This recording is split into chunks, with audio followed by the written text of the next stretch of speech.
Network.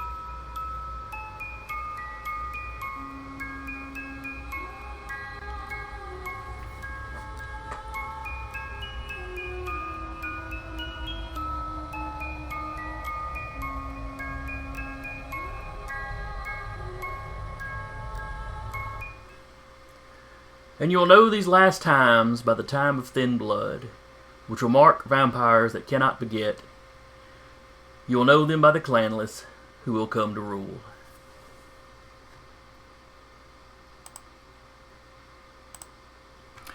Hello, and welcome to the Valley by Night, here on Dire Bear. I'm your storyteller for the evening, Jason, from over at the Nerd Eternal Network.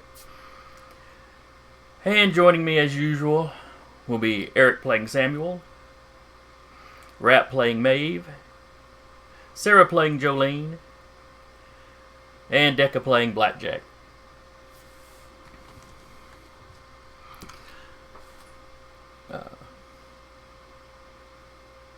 Valley by Night is, of course, a vampire 5th edition chronicle.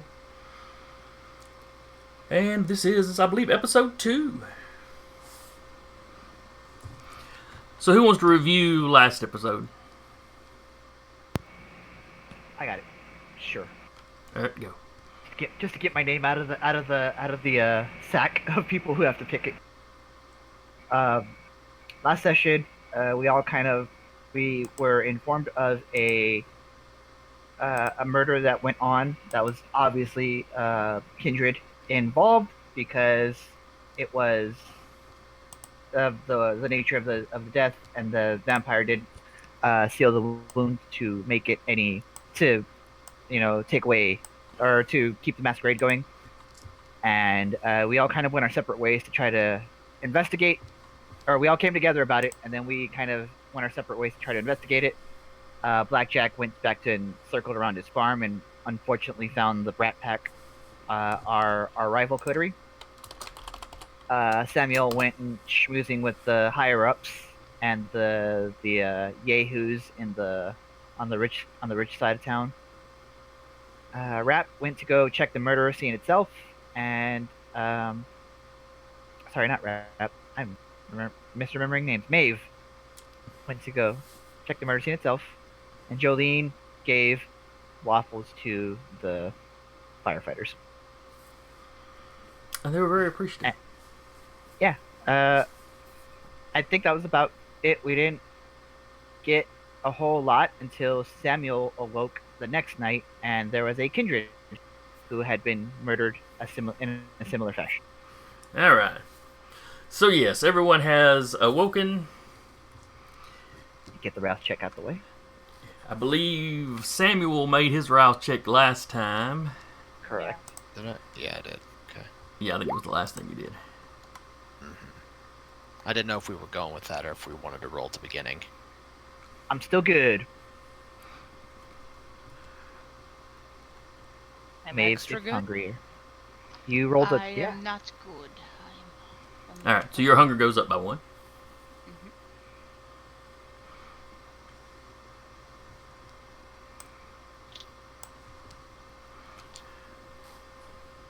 So yes, Samuel had had a brief conversation with, I believe it was Wyatt that talked to you. Yep. Someone recently in the employ of Lady Deschler. That is correct. And Lady Deschler is, of course, the Ventru Primogen. And the wife of the city's prince. Yep. So I think you had said Samuel was heading over. Yeah, they have the kindred victim who had been mauled and reduced to torpor. I believe she has him at her house. Yeah, she asked Samuel to come over.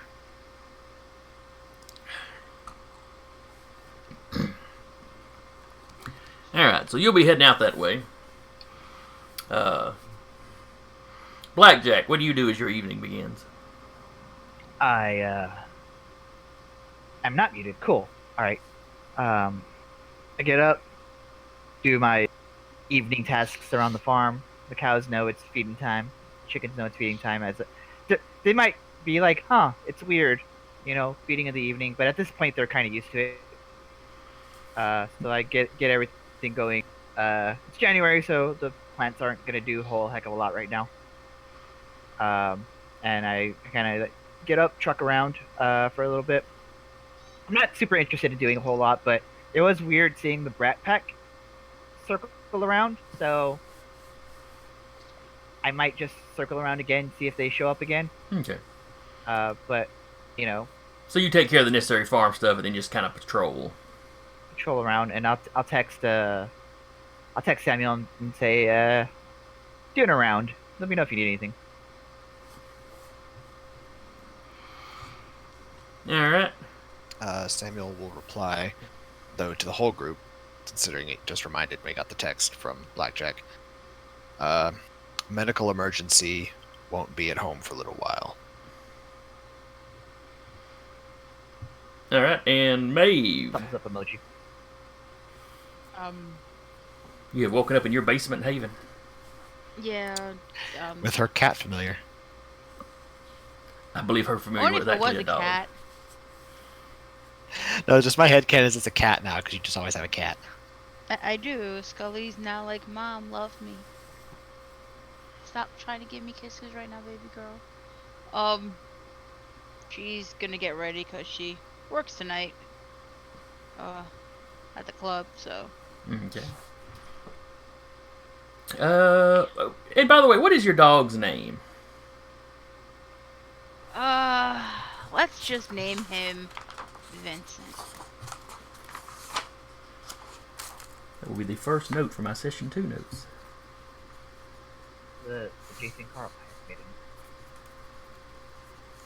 Was it? The Jason Carl, I have made a note of this. Oh. Scully, not the nails in the chest. It hurts. All right. So let's see. If the sun goes down, see in January it's probably down by 6.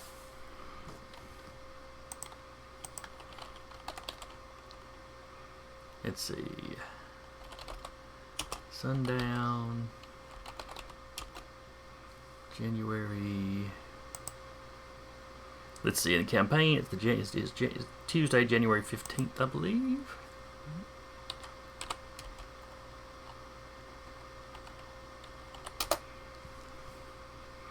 Oh, excuse me. Sun would have been down about 5.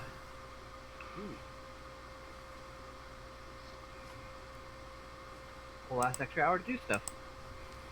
Yep, vampires like the winter, other than that whole having to be careful of the masquerade, because you don't, unless you burn blood to do it, your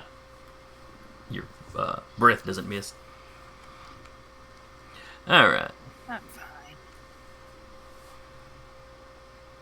So, okay, so you get up, probably feed the dog, get dressed for work. You probably have a couple of hours before you have to report in.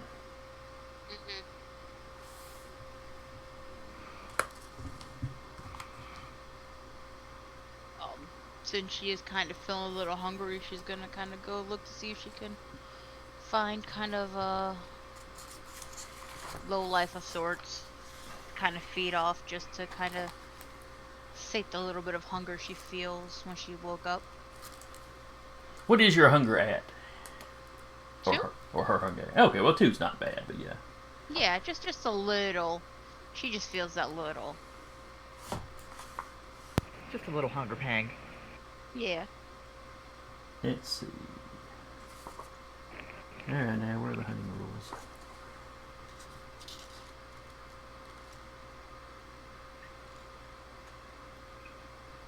Hunting and humors, 20. Oh, I was close to it already.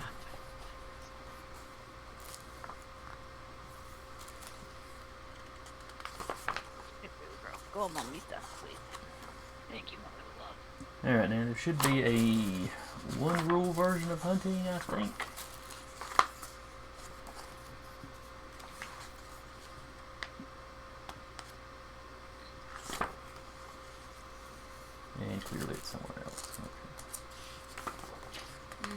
the salmon, Scully. That's not for the baby.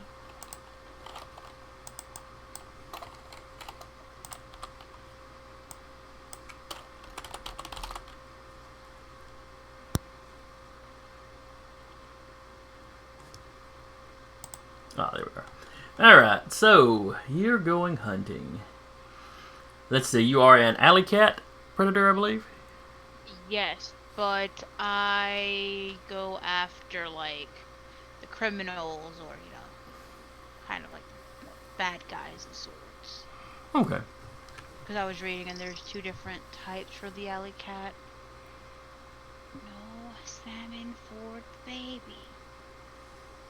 Okay, so you would probably be using the wits plus streetwise Yes. to find a victim. Mhm. And this is not a bad part of town, particularly. But everywhere has got its, ne'er-do-wells or its drug dealers or what have you. Yeah. Okay. I guess I roll the predator 1, right? Is there a... It says wits. I have the wits and streetwise. Okay, yeah, give that a hit.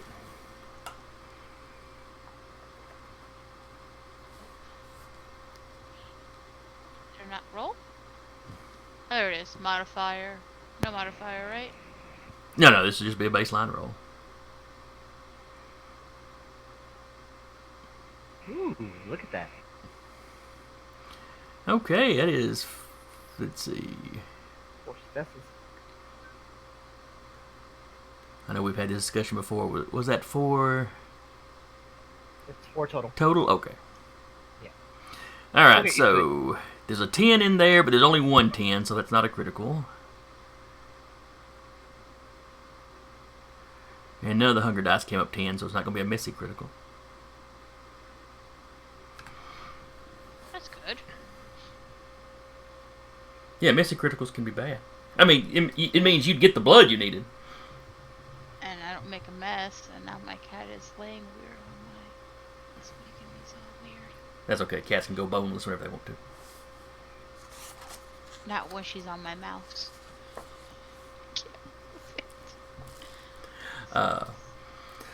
So with 4 successes, yeah, you have absolutely no problem tracking a... Let's see, what would it be? Is there any particular kind of criminal that Maeve likes to target? Probably, like, the drug dealers, they probably, she'll probably see more of those often. Especially her line of work. They're a bit easier to pick out. Okay.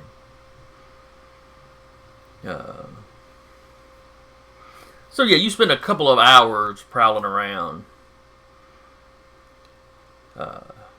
In one alleyway,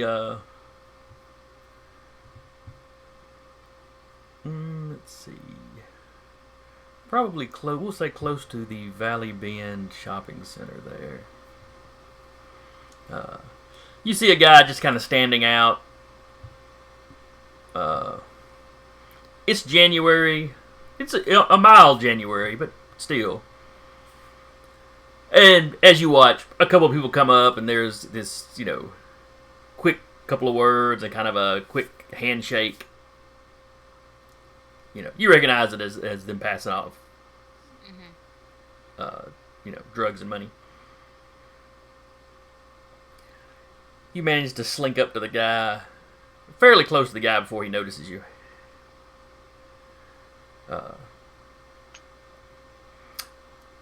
And then you're pretty much on him.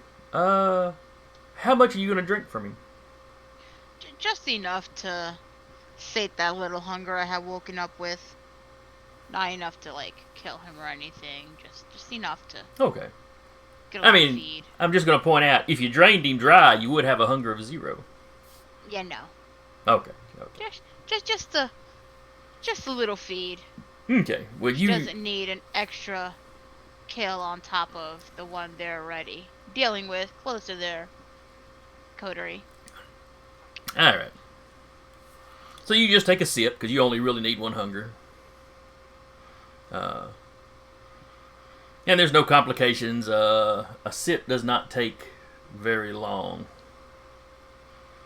Can't remember if it just takes a turn, if it still takes a scene. But anyway. A car drives by while you're in the middle of it, but to them it would just look like you were making out with the guy.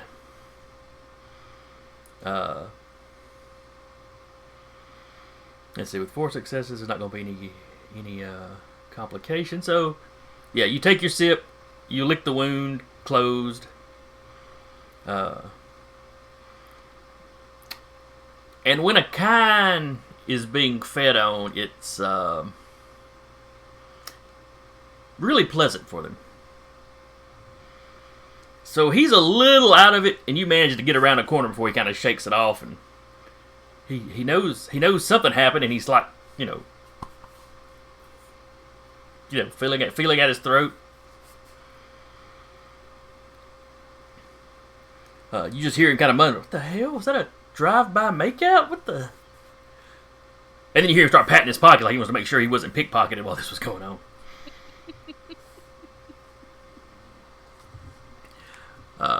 And you were on him quick enough, you're pretty sure he didn't get a good look at you, so. Yeah. Jolene. Let's see, were you the other one that's hunger went up? No, you had a success. That's right, it was just Samuel and Maeve. Okay. So what is your hunger currently sitting at? 2. Okay.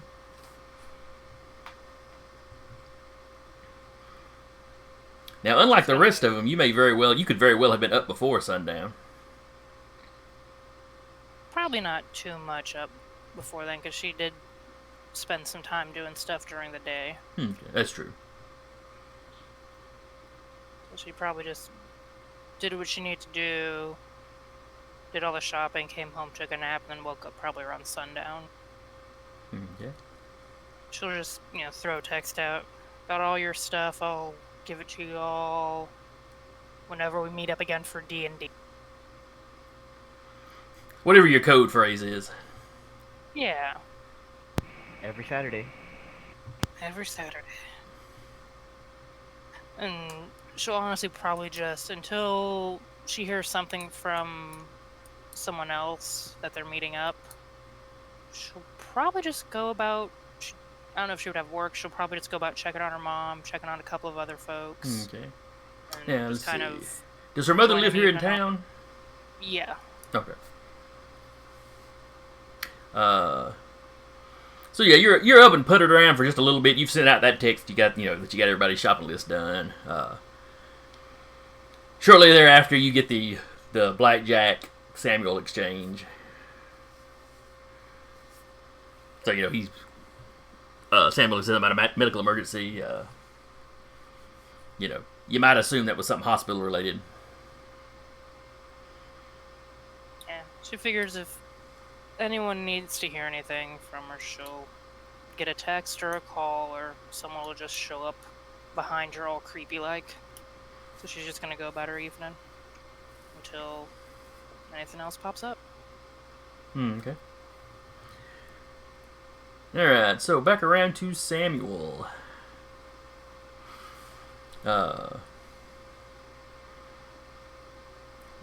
You show up at the Deschler house. Let's see. Wyatt caught you. Did he knock on your door right at dark? So Yeah. he probably headed back to tell her you were coming, and then you finished getting dressed or whatever. So you walk down to the Deschler house.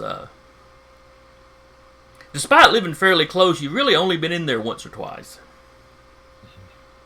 Usually if they're throwing some kind of get together, it's either at the country club or during the summer they might rent out the golf course if they want to do something kind of outside. Yeah. Or use one of the other Elysiums throughout the city. The old bank that sits right above the big spring is one of the spots they tend to use because it's one of the older buildings in the city. Yeah. And let's see, 2019. I think it would have already been closed by then. Up until recently, it was the longest continually in operation bank, I think, in the country. Certainly in the state. Built supposedly at the site of John Hunt's original cabin, which is the whole founding of the city thing. Anyway, so as soon as you knock on the door, Wyatt opens the door. Thank you for coming so quickly, Doctor. This way. You are carried into, not the dining room table. That would be tacky. He ushers you into a sitting room where you see a man laid out on a couch. The guy's shirt is just shredded. You can smell the Vitae as soon as you walk in. It's and you know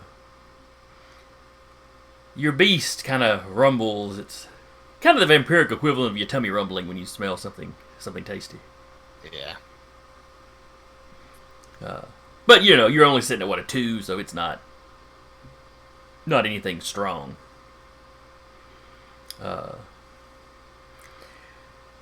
Like I said, the shirt's shredded. It was like they've cut it more and kind of peeled it back.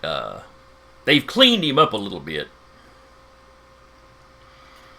You know, someone has clearly, wiped him down. Yeah.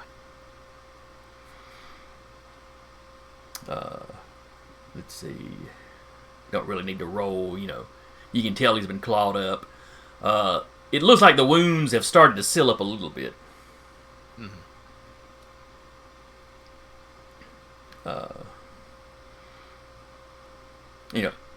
As you walk in, Deschler, let's see, what was her name? Nora, I believe.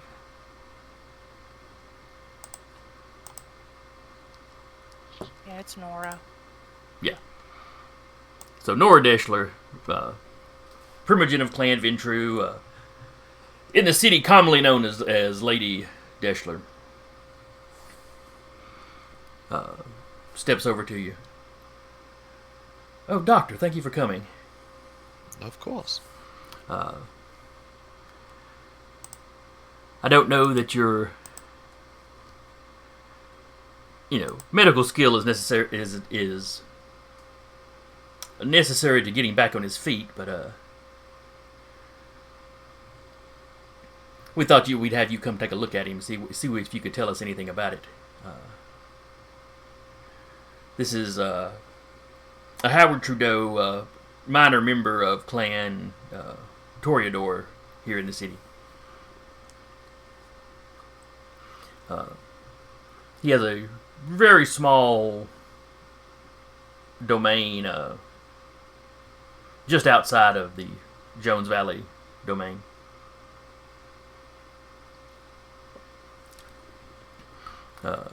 Basically, he's been granted a city block or 2 that he can cut in. Understood. Individual kindred don't tend to get large domains unless there's somebody important, but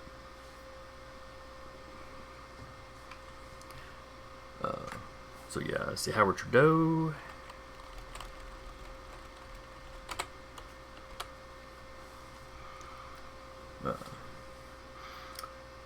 Let's see.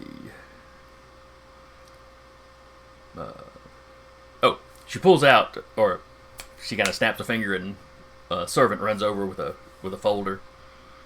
We have the crime scene photos. I don't know if you've seen them yet from the previous attacks. Both the one here in town and the one that happened between Huntsville and Arab. I don't know if you'll be able to tell from them if it's the same individual, though. That's the assumption we're going with. I'll do the best I can, my lady. Oh, I know you will, Doctor. Oh, let's see. Give me something with your medical skill. Let's see. Well, medical skill. So That would be probably intelligence. intelligence plus medical. Yes. Okay. You know, it might be wits if you were in a big hurry or something, but Okie dokie then. Now to see what it counts medical as to roll. There we go. Attribute. yeah, that's I think it gives you a choice. Yeah. Modifiers. No, there's no special modifier here. So. I'm about to say what I. This wouldn't involve my human anatomy specialization, would it?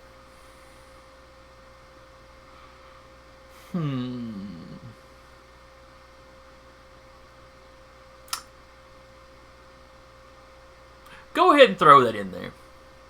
Okay. Alrighty. So I guess modifier 1. I've never done this on Roll20 before, so this will be new. Yeah, I haven't figured out the sheets yet, really.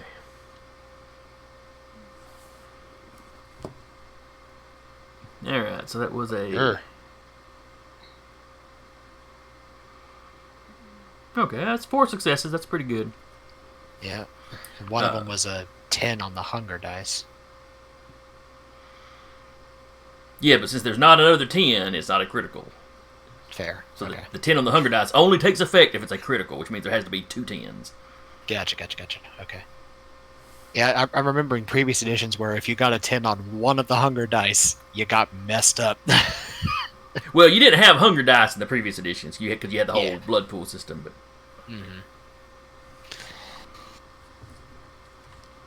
But yeah, in all the previous ones, 110 was all you needed for a critical. But anyway. Yeah. So you're examining him. You're looking at the man that was attacked, the firefighter that was attacked. You note his height. You know, you look at Howard's. You know, you kind of guesstimate Howard's height. You're looking at the photos of the woman. You know her height. And you come to the conclusion that the attacker on all 3 individuals was probably about the same height, just kind of based on where the marks kind of struck from. Because you can tell, looking at the wound, you can tell kind of where it starts and stops. You know, whether it was a downward swing or an upward swing. You also notice that this person seems to slightly favor their left hand. The left-handed strikes seem to be maybe a little stronger. More of the wounds seem to come from the left, would have been the attacker's left side. Let's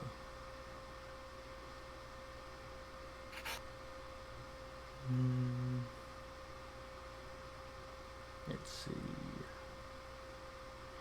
What for 4? What else would you pick up? Let's see. So it's about the same height as victims. Well, the victims are different heights, but Oh, okay. So you're thinking whoever attacked these 3 people would have been all of them been the same height, which imply that, and the fact that all of them seem to be left-handed would imply to you it was the same person for sure. Right.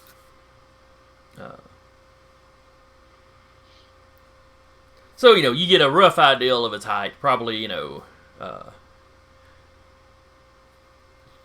anywhere from 5'9" to maybe 6 foot.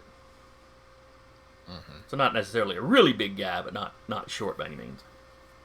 Right. You're pretty sure he's left-handed.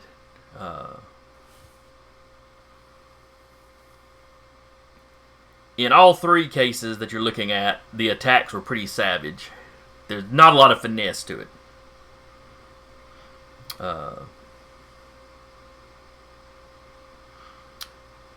So definitely relying on their strength above all else. Okay. One thing you do notice with Howard here, though, is there's no wound on his neck. Where with the other 2, you had the bite wounds. Right. That had not been sealed. There's no bite wound on Howard. He's been clawed up, but it does not look like he's been fed from. Unless the guy stopped to lick the wound closed. But he didn't on his human victims, so. Right.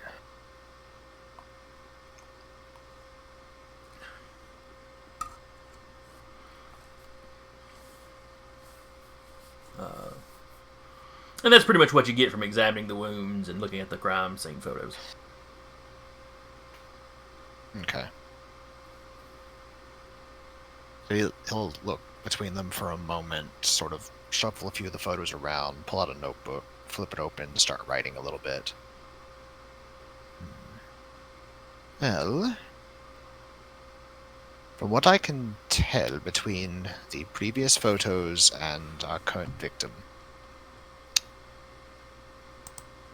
given the angle of attack of the victims,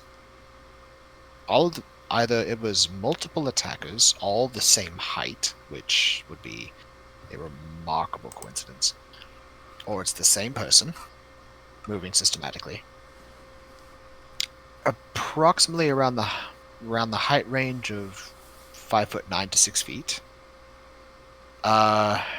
Given the angles, especially here on the firefighter,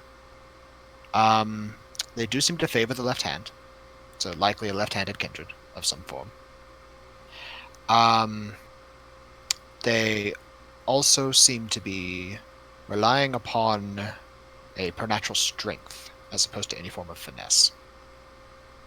There's a definite power behind the blows and lacking any kind of real dexterous motion to them. Finally, from what I can tell from Howard here, he was not fed from, unless they licked the wound closed, but they have not on their previous victims.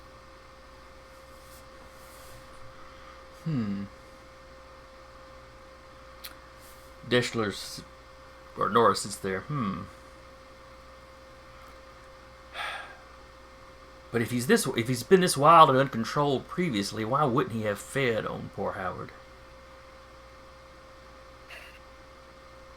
Well, I do not have any real research to confirm, but my coterie and I have been doing a little bit of investigation around our domain.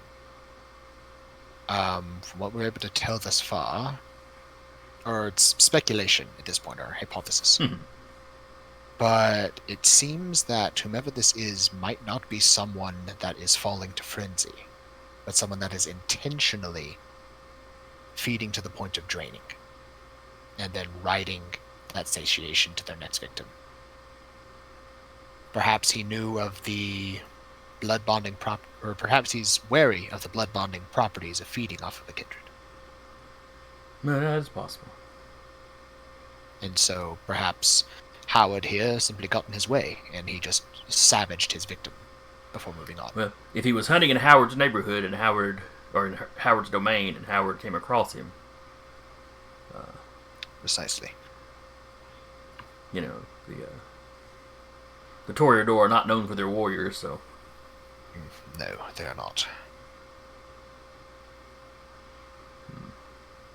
Yeah, I suppose it depends on what arena you put them in. Well, that's true. I suppose martial arts are still an art form.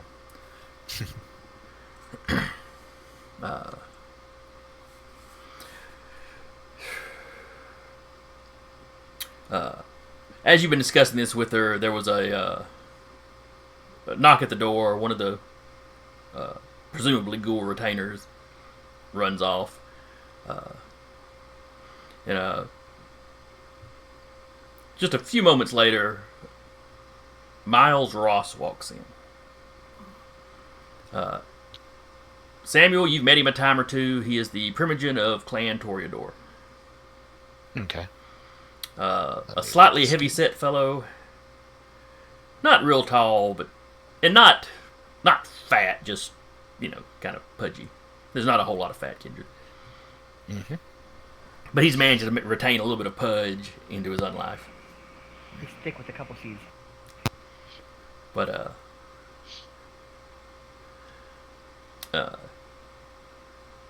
he comes in, he greets Lady Deschler. He nods to you, Doctor. Lord Ross? And, Nora gestures over to him. Well, we have Howard here. And she tells him about, he's in torpor. Samuel here was examining the wounds, and she relays the information you've given her. We think we've got this fellow's, the attacker's height. We think he's left-handed, not a finesse fighter at all. Yeah, and Ross kind of nods. You don't get the impression that he's super interested in the details. He does comment that, well, good. I'm glad to see you have competent people investigating, and that you're narrowing down. Let's He starts rolling up one of his sleeves, but let's try and get poor Howard here up and around.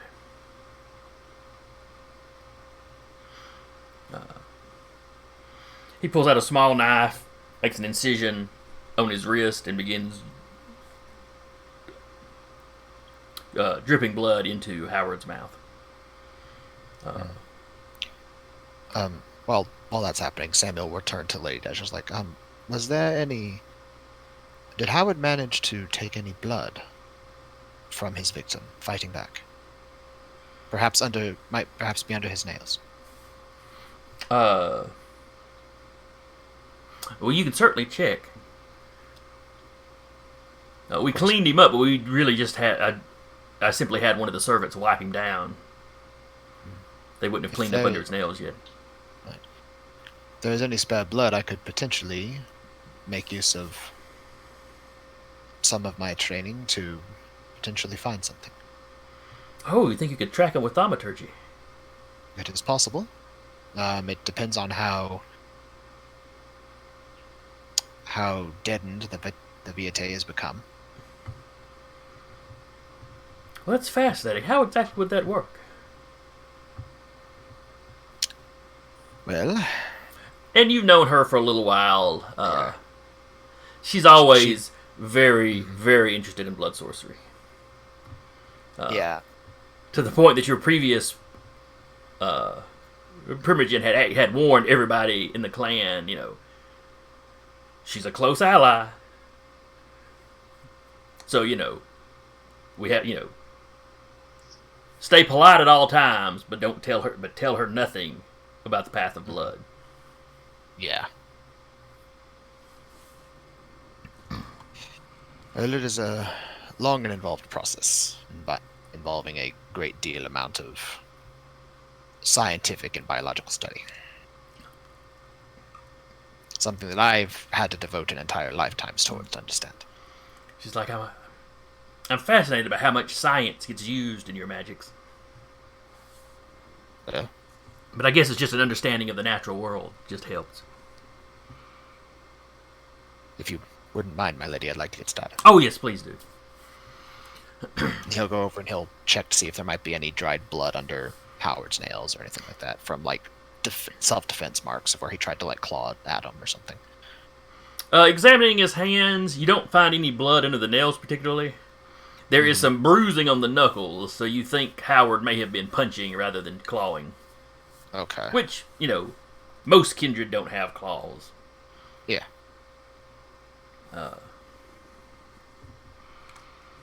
And the amount of force to bruise, Howard may have been rousing his blood to increase his strength, because that's something kindred can do universally, Yeah. Absolutely.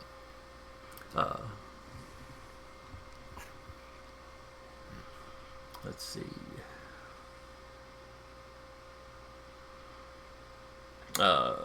Several minutes pass. Howard starts to rouse up. His primogen is being of a more advanced or higher or lower. Hang on, I'm getting mixed up here. Yeah, it'd be lower generation, thus more powerful. His blood is able to rouse him out of torpor much, much sooner than would have happened otherwise. Yeah. left to his own devices, he'd had to heal up on his own. Basically, a little bit over multiple nights, and would likely wake up in a hunger frenzy. Mm-hmm. But as it is, when he wakes up, he sort of lunges up, trying to grab the Primogen's arm, and has to be kind of forced back down. But in a moment, he kind of gathers himself.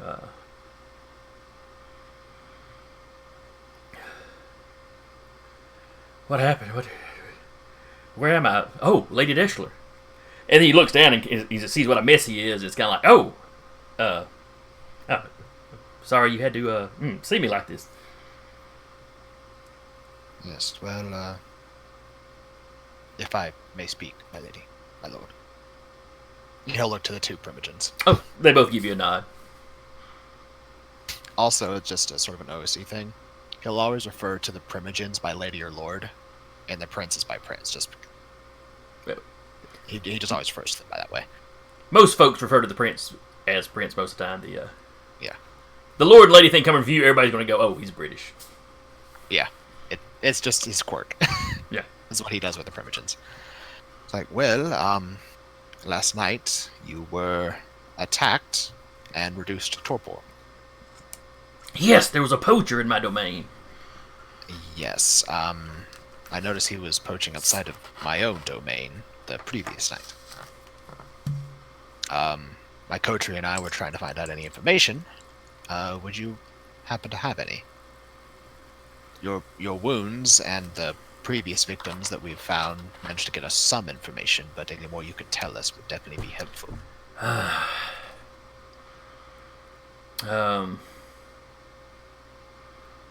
He was wearing camouflage. Some sort of camouflage hunting jacket or something. Dark hair. I couldn't tell you if it was brown or black, but it was fairly dark. He might have been 6 feet. I don't think he was quite 6 feet.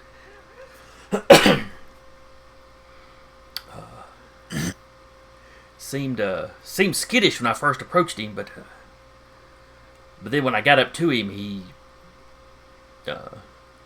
lashed out with claws like he was one of the mongrels or something.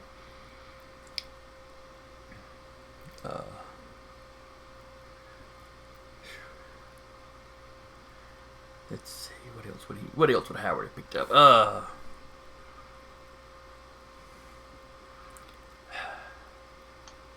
I don't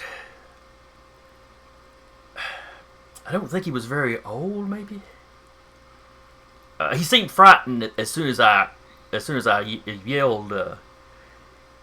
He seemed frightened when he was fighting. He was he was quick, but he wasn't. I'm not a trained fighter myself, but I've seen trained fighters. I think he was relying more on his natural speed than anything.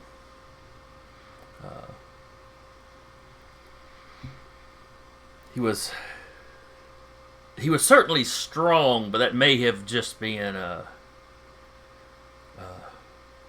he may have just been rousing the blood for that. I've never been struck by someone, by like a Bruja with potence or anything, but I would imagine that would have been worse than what happened to me.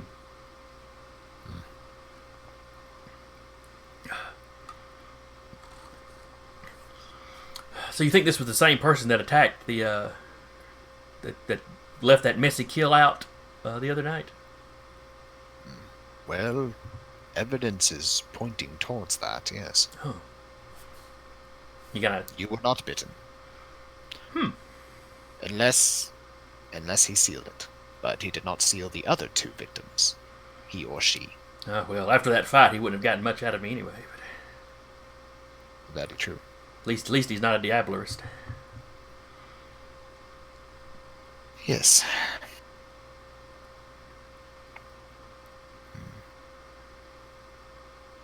Well, and he was writing down what he said. a little bit more onto his notes. Like, my lady, do you have a quiet room I might use? There is one of my disciplines I could potentially call on to see if I could find something. Oh, certainly. She tells one of the ghouls, show him to the library. His eyes sort of light up a second, and he's just like, you always know the right words to say, my lady. Oh, well, you know. I know how intellectuals think. Should this prove fruitful, I will be sure to share what I learn. Oh, of course, of course. And one of the maids, shows you to the library. And before he closes, like, I will need total silence, so please no disruptions until I emerge from the room. We'll be waiting here patiently. My thanks. And you hear the Primogen start speaking to Howard as you leave. And in that room, he's going to sit down, take a moment, and try to call on a premonition. Okay, using his Auspex. Yes. It's one of the things is it's something that you as the storyteller can just throw at me to get something going. Mm-hmm. Like, just at your discretion, but I can also choose to invoke the power to try and gain a premonition. Oh, that's the level 2 one, okay. Yeah. So it's So it's basically free if I do it. It's free if you do it, but I have to make a rouse check plus a roll if I want to invoke one forcefully. Okay. So basically, do you want to give it to me, or am I rolling for it? No, you're intentionally sitting down to try to do this. Gotcha. Okay. I figured that's just one of those things I'm going to have to ask every time this happens. Yeah, as a general rule, if you're asking to use it... If I'm asking to use it, gotcha. If I need to hit you with a clue by 4, then I'll... A clue by 4. I like that. I am stealing that for my next games. That's okay, I stole it from somebody, so that's fair. Hit him with a clue by 4. Oh, good grief. So anyway, so give me the rouse check. Gotcha. See if your hunger jumps up to a 3. Okay. I succeed the one rouse check. success, so you are not you do not get any hungrier. Right, and then the dice pool is your resolve plus Auspex. correct. And with the addition of, where the hell is it? Right, a +1 bonus for blood potency.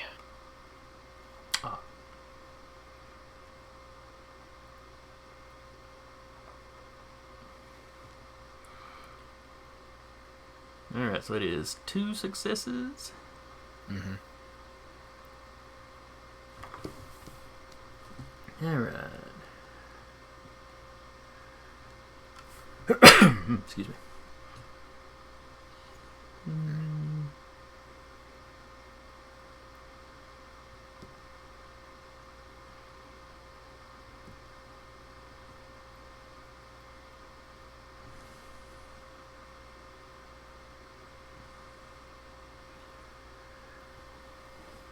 Now, you're just trying to invoke some sort of premonition about this current situation?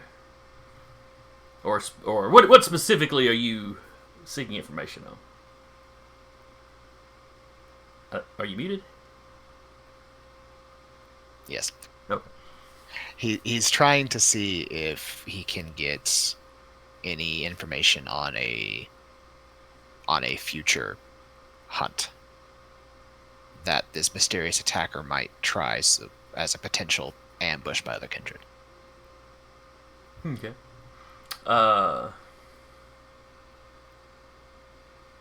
Let's see, 2 successes. I was kind of hoping for more than that, but you get it's a fairly brief little vision. It's not super clear. Mm-hmm. It's almost like one of those third-person video games. Your view is kind of behind this person. Yeah. Dark brown hair.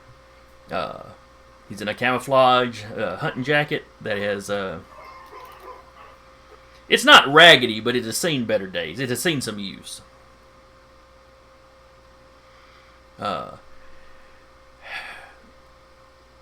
he seems tense. You do definitely get that. And he is walking up to the entrance of a club. You see a few people in line, not like lined up down the, down the sidewalk, but there's like 3 or 4 people at the door showing IDs before they walk in. And that's what you get. You get that brief flash of him walking towards the club. Okay. And the impression that this will be happening soon. All right. Did I get did the sort of view have maybe the name of the club like over the door or something like that, or?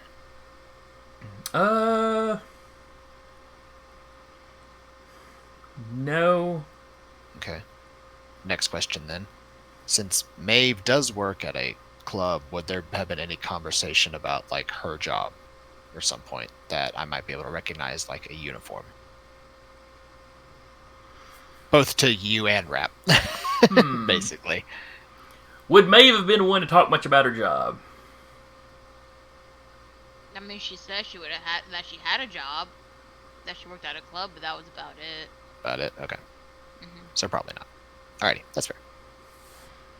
I figured I'd check just in case. And as far as the uniform, the guy checking the IDs at the door had like the black shirt and little Got security it, name okay. tag or whatever, but nothing fancy. So, and time of day or time of night rather. Hard to say. I mean, it was clearly after dark, obviously, but Clearly after dark, yeah. Maybe, and it wasn't some kind of like rush hours, like a short line. yeah, there was like 4 or 5 people right at the door. It was Okay. as this guy was approaching. So he'll just shake himself out of it and Probably still early-ish if there's not a lot of people Yeah. out lining at the door. Or it's an off day during the middle of the week or something, still. Mhm. And he'll open the door once that's done. The lady that showed you in is standing out there, like she was waiting in case you needed something. He's rubbing at his head a little bit. That always induces headaches. If you would show me back, please. Oh, certainly this way. And you could have easily have found your way yourself, but she leads you back. Yeah. I figured it's polite since the Lady Deschler sort of assigned the maid to him to show him. When you get back, Howard is he's standing up now. He has a suit coat on, kind of buttoned up to kind of hide the condition of his shirt. Yeah. As you walk in, And he's like rubbing his temples, just like, ugh. as you walk in, Primogen Ross looks at you. Well, thank you for your assistance, Doctor. But if you don't need Howard anymore, I'm gonna take him and get him fed and back home to recuperate. Understood, my lord. Thank you for your assistance in this. Do you wish to hear what I invoked, or would you be up to hearing it later? Well, yes. He gestured just a couple of the servants to help Howard out of the car. Yes, I can certainly stay long enough to listen. What have you discovered? Well, as you both probably know, invoking premonitions is a gamble. However, from what I was able to glimpse, he was certainly matched the description that Howard gave, with dark brown hair. Certainly a very tense individual. From what I saw, he was approaching a club. It was either on an off day, sometime in the middle of the day, or not at peak hours. There wasn't very many people outside, maybe 4 or 5. But he was heading for the club, and I was getting the feeling that this was going to happen soon. I wonder if he's feeding again already. It's possible. A fight with another kindred that That that is could have taken true. some out of it. If Howard got in a few good strikes, Well, healing can increase the hunger quickly. judging from the bruising pattern on Howard's knuckles, he definitely looked like he successfully roused his blood enough to strike very heavily. So there's possible there was some, perhaps superficial or even aggravated damage done to this attacker that he might have roused the beast a little bit further to heal. I will call around to all the coteries that have clubs in their domain to keep an eye out. Understood. A member of my coterie does work at a club, so I can certainly inform her to keep an eye out as well. Like, Oh. Please do. if she is one of the gangrels, so if they do attack and get violent, she will be able to defend herself pretty well. Oh, excellent. Oh yes, I know who you're referring to now. There aren't very many gangrel in the city. Precisely. But that is all I was able to learn. It's, as I said, invoking premonitions is a gamble. Yes. Sometimes you learn a great deal, sometimes you learn nothing. Well, it sounds like we got you got a useful clue at least. That, and between you and Howard, we have a better description of this person. Right. His jacket seemed to be of, as described as a camouflage jacket. It seems to be of a doesn't seem to be a leisure camouflage jacket. It was something that was more built for hunting. And looked very frayed and worn down. Like it's seen quite a bit of use. Well, if he's been wandering from town to town, it can make sense. Getting into fights with other kindred. Well, depending on the kind, they could have done some damage too. But Well, fair. I guess we often underestimate them.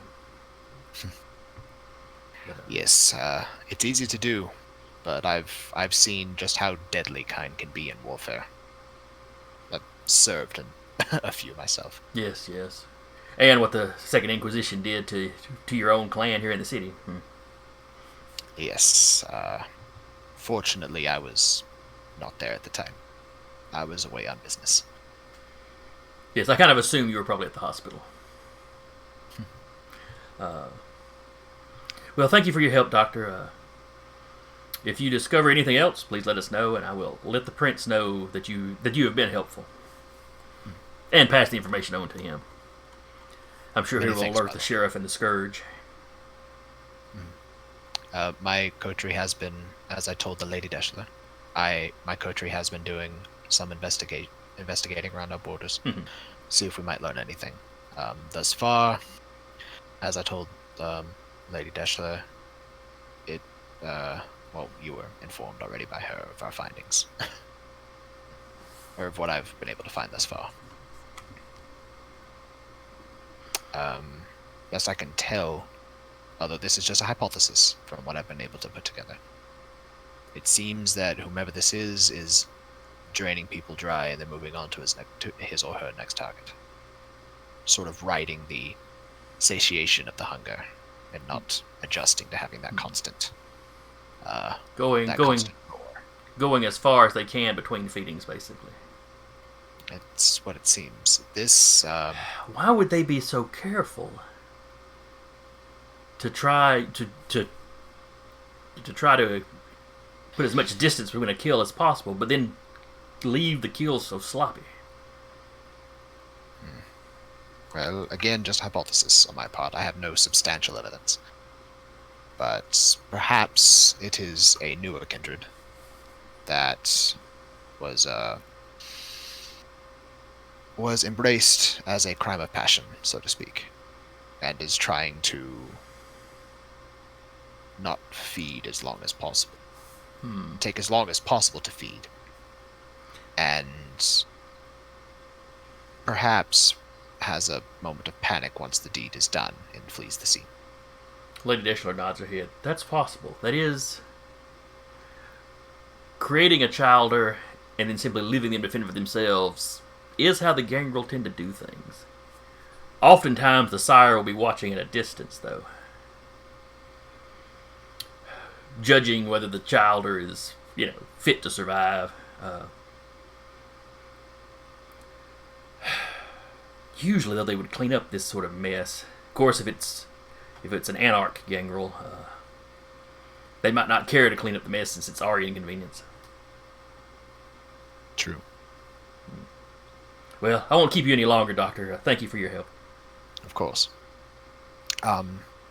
As I told young White, I am currently working on crafting some bloodstones for use should they become necessary.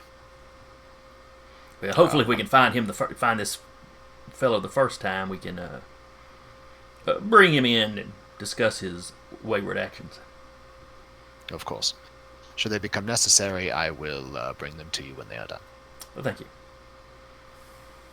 And one of the help shows you out. Right. Well, He'll- probably Wyatt. And as per his custom when dealing with the Primogen ladies or the Harpy, he'll do him a quick just kiss on the knuckles, very brief, as a show of sort of fealty and respect. As usual, they seem to find it, mildly delightful. Let's see. That might not have been an uncommon thing when she was alive. She dates back Civil War-ish. Yeah. So So you're- it might be that little piece of the past she enjoys. Who knows? Or maybe your husband being a gangrel. Hey, maybe he's not that showy.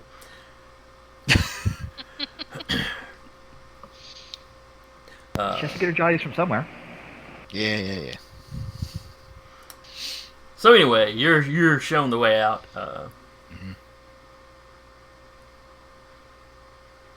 And then let's see. Let's cut to. Also, before that, he will send a text to Maeve and says, there was an attack near your home last night. They might be targeting clubs in your area. Keep a watchful eye. Show message back. Roger, Commander. He'll just smirk and then get ready to go to work at the hospital.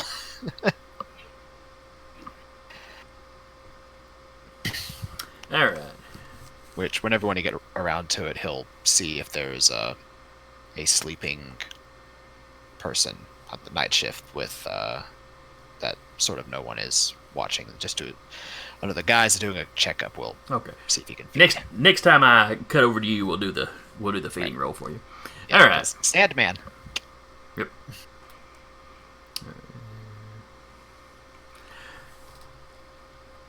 All right, let's cut to.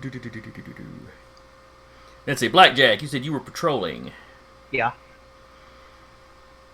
Uh, While I'm still looking, to see if anything's hinky going on in the area, I'm also high key looking to see if the Brat Pack makes another appearance. oh, give me let's say awareness and. Oh, that's right. Awareness is a skill, not a stat. Wits and awareness? Yes. It's usually what the roll is. Yeah, generally. Modifiers. 1 success. Let's see, it was 1 success. Not a total failure. So. You don't know if it's the Brat Pack or the Valley Cove coterie, but you see a car that looks like theirs, but it's off at a distance, and by the time you get up to where it was, you're not sure where it got to. So it might have been the same car, it might have just been the same make and model. I mean, I'm touching distance to like the rich area, so that kind of tracks. that it Mhm. would be. Same make and model. Yeah, because their car was a very nice car, but it was not like a Lamborghini or anything that just super Right. stood out. It was just a really nice like Ford or something. Uh, But yeah, I'm just looking around and no one's told me anything, so I'm just kind of hanging. okay. Uh, yeah. Is there any particular area that you're wanting to patrol? Let's see. Um. So the route that they took last time was like, fudge, what was it? It was like down by Martin Road and all that, right? Going down from there. Let's see.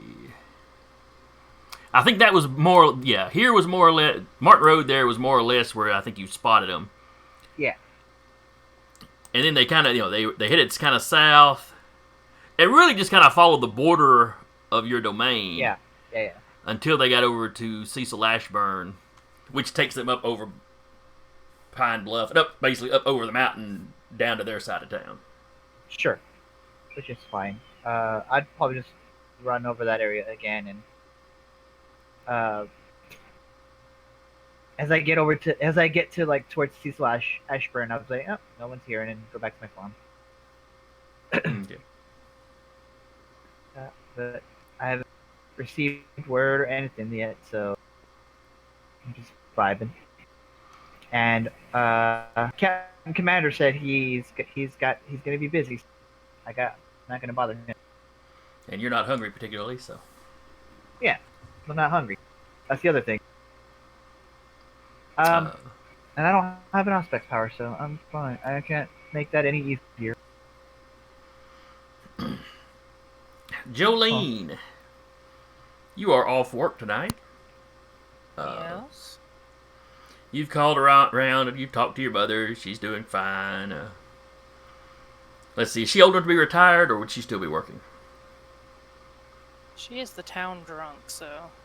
Oh, that's Probably right. has I her had job. forgotten about that. Let's see. Now, does she live? You said she lives in town. Does she live in the domain, or is she somewhere else?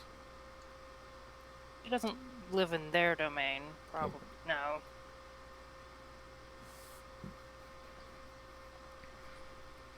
Then yeah, you talk to her. She's doing okay. She's clearly already been drinking.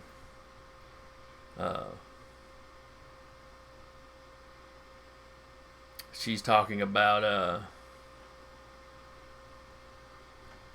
oh, let's see. Probably talking about the workers' comp claim she's putting in. That she's really hopeful they'll take it this time. You hear the TV kind of blaring in the background.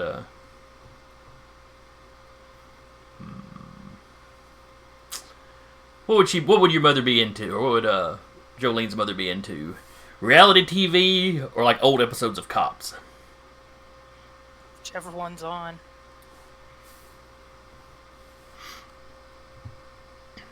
It's probably an old episode 'Cause of they're, Cops. they're Then. both kind of reality TV, though.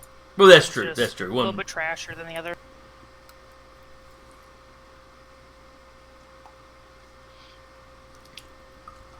She'll probably just get like a grocery list from her and be like, "I'll bring it by tomorrow."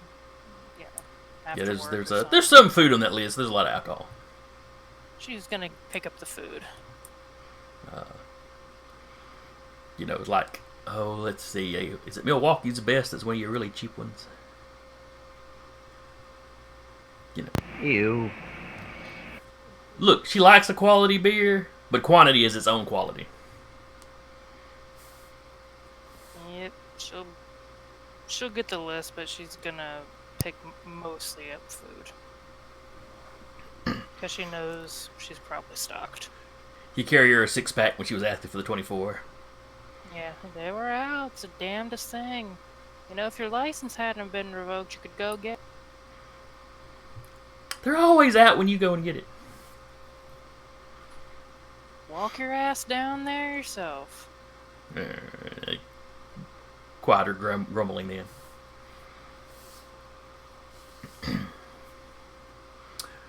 Maeve. You have fed. You got home. Back home, got dressed for work, pet the dog some. Leave Vincent guarding the place. Because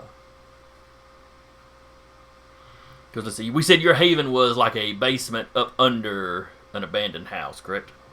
Mm-hmm. Okay.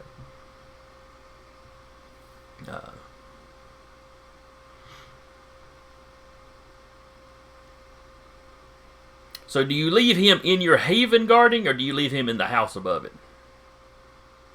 Or just own the property? I own the property, but I just kind of live more underneath. It's easier not to be hit by the sun. I'm just saying, where do you leave Vincent when he's guarding the place? They don't have the same effects that vampires do, right? When it's with the sun. No. Ghouls are fine in the sun. Yeah.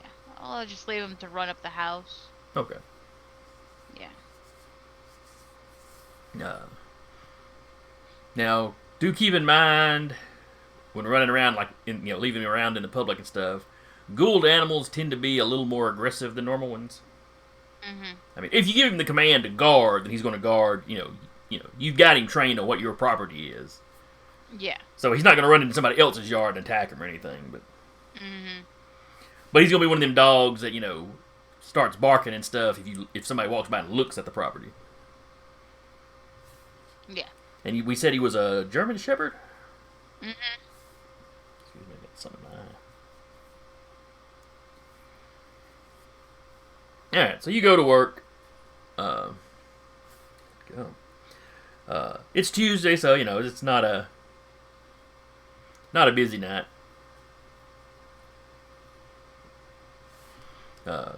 You say hey to Carl, the security guy that's actually at the door. Jot that name down because I know one of y'all ask about it later.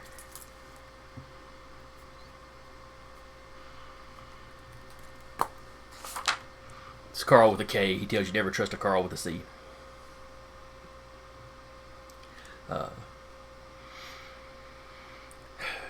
But he's a big dude, which is one of the reasons they put him on the door. Mm-hmm. The first time somebody comes to the club and causes some trouble, sometimes they'll step to you because you're not quite as physically intimidating. Now, they tend to only do it the one time, but they leave the big guys like Carl out front because that tends to dissuade people. Yeah.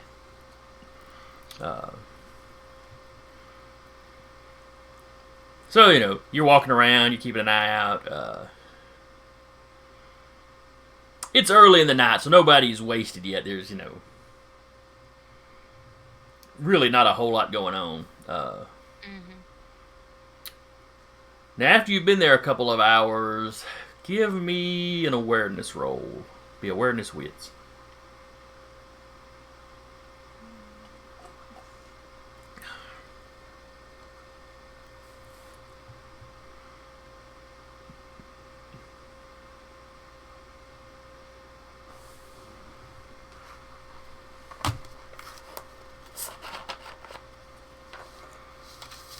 Okay, that's 2 successes.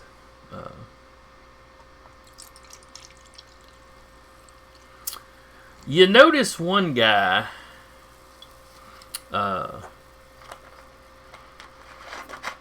keeps walking around chatting up the ladies, which is not an unusual thing. Keeps getting shot down, and you notice he seems agitated. And clearly the women he's speaking to are picking up on this in some way. You also notice that he's been here 30 minutes or so and he hasn't ordered a drink. Now he's offered to buy. There's a couple of the ladies he's offered to buy them drinks, but he hasn't bought one for himself, and he hasn't bought one and had it sent to a lady. It's always when he's asking, or when he's talking to him, that he'll mention it.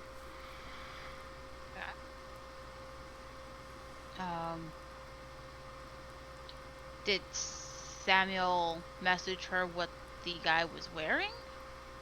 I don't know. I don't remember him saying anything. Now, you know, she could always text him and see if he had a description. I think you're muted. Yeah, I have to do that so I don't blow your all's eardrums when I clear my throat. Yeah, she can text and ask. And that's what she's going to do. Quickly be like, description, question mark. Just under 6 feet tall, wearing a worn down camouflage hunting jacket, dark brown hair, probably acting tense or skittish. And she'll just message back RC. And so she's going to see what the gentleman is wearing to see if it matches. He is wearing a hunting jacket. In your opinion, you don't know how worn down the thing is, but I mean, you know, it's definitely seen somewhere. Yeah. It's you know, it's absolutely the quality you would wear, though. Not to get classist or anything, but you know, Samuel, you know, his take on clothes is probably a little finickier than anybody else in the coteries. Yeah. I mean, yes, it is. Just flat out, I'm saying that. Yes, it is. So she's just gonna kind of watch him and tail him a bit. And then when he starts getting a little too aggressive with the women, kind of go up to him and be like, "Alright, sir, it's time for you to go."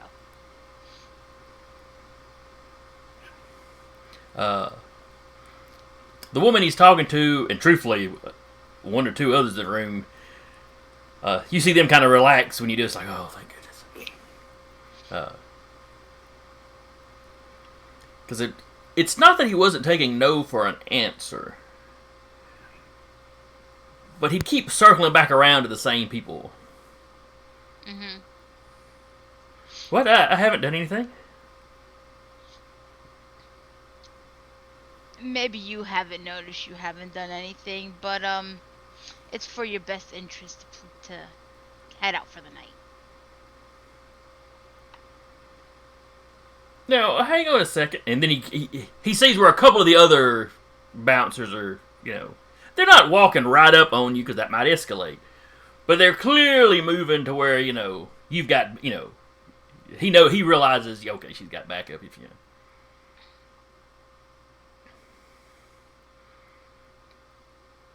All right, fine. And he sort of stomps out towards the door. And as he's walking, she's quickly gonna text Samuel. Let them know he's here. Or somebody that looks like him is here. And she's gonna kind of take her break after he leaves to see where he goes and to kind of like tail him without him realizing it. Okay, that sounds like a contested role. Question. What role? Oh. Is this going to the group chat or is this just going to Samuel? The group chat. Okay. Oh, that's what she assumed everybody was using to talk in. Okay. Samuel would have given when Maeve said in group chat, like, "Hey, what's this guy look like?" Samuel would have put in group chat that this was the description of the guy. Okay. Okay. From best he could tell. Oh, we have an ID. Okay, so all of you got the description, and then all of you got Maeve going, he's here, or somebody looks like him is here. And then she's gonna quickly be like, "I'm going to attempt to tail." Blackjack Just text. so they Where's know. here? Okay. Yeah. So Samuel's at the hospital working. Uh-huh. The other two of you that get her texts, you know, you're free to do what you want. You know what you want. while she hasn't talked much about her club, she's probably dropped the club's name, so you probably know more or less where it's at. Then I'll start making my way that way in my pickup truck. Same on foot. Yeah, and Samuel will he'll just probably taking a break between appointments. He'll pull out his phone, send a call to Luke. Okay, and let's see, which one was Luke? Luke was the sheriff deputy that owes him a favor. Oh, okay.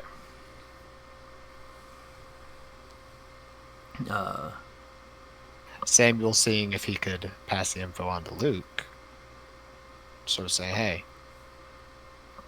the coterie." Well, actually, no, he wouldn't.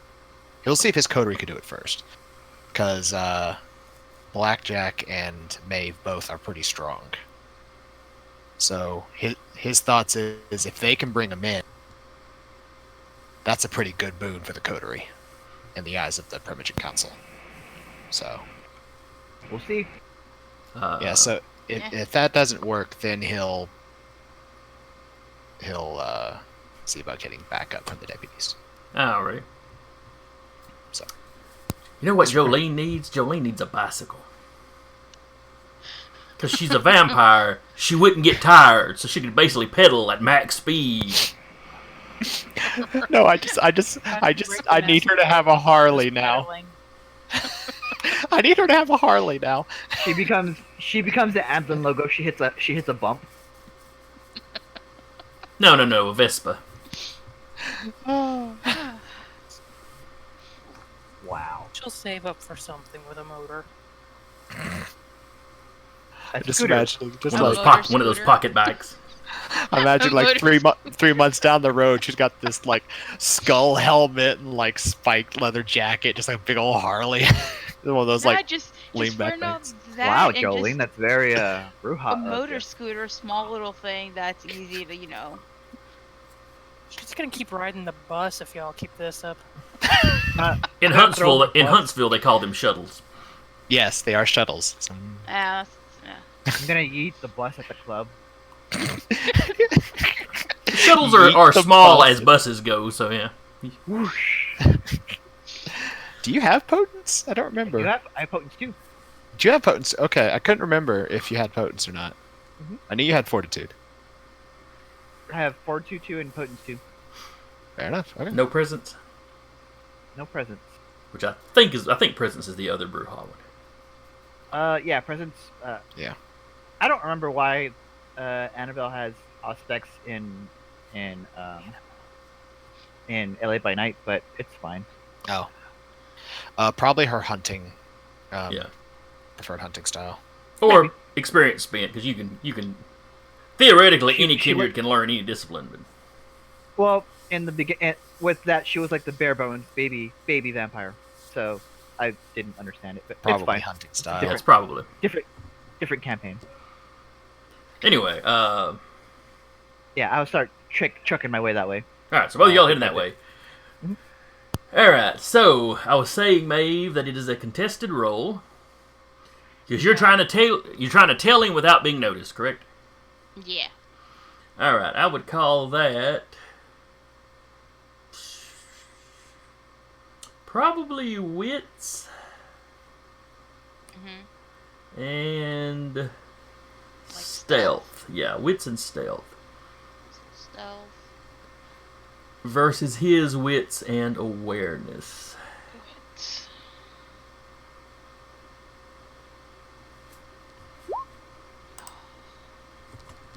Not stealth. But I succeeded in hunger. So, I'm not gonna tell you to do it, but you can if you want to. Use a point of willpower to re-roll. That what? Okay, you can spend a point of your, or you can take a point of superficial willpower damage Uh-huh. to re-roll up to 3 dice, though you cannot re-roll your hunger dice. That's fine. I passed my hunger dice, so that's fine. So you could re-roll of those other 4 you rolled. You could re-roll 3 of them. Okay. There so is how do a- I... There's a reroll. Yeah, it is where your willpower is on your Is it- your sheet. It says WP reroll. Uh-huh. I think that's what you use. Let's see, where is that at? Reroll 3. Yeah. Okay. Submit. Man, one success. All right. Well, that gets you up to 2 successes anyway. And then just tick off the willpower on your sheet. Versus his 4. Yeah. Okay, only one of those. Only one was a 10. Shucks. So yeah, 2 successes to 4. He notices. You follow for maybe a block before he glances back and sees you, and he does a very noticeable double take.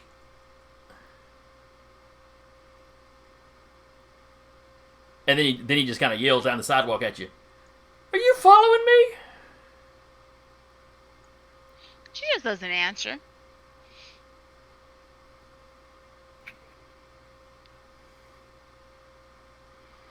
Let's see, is he a...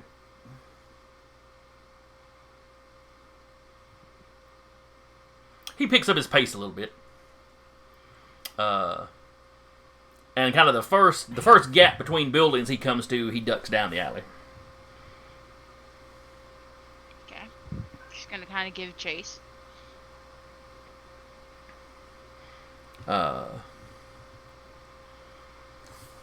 And when you round the corner, let's see.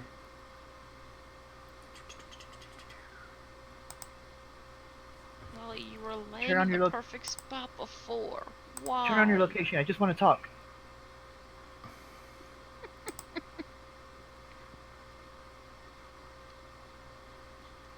Okay, is it going to roll or not?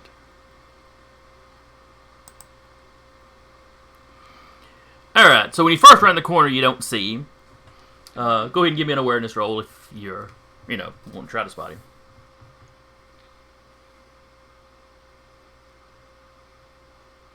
Awareness with anything? Wits Yeah, probably or- wits.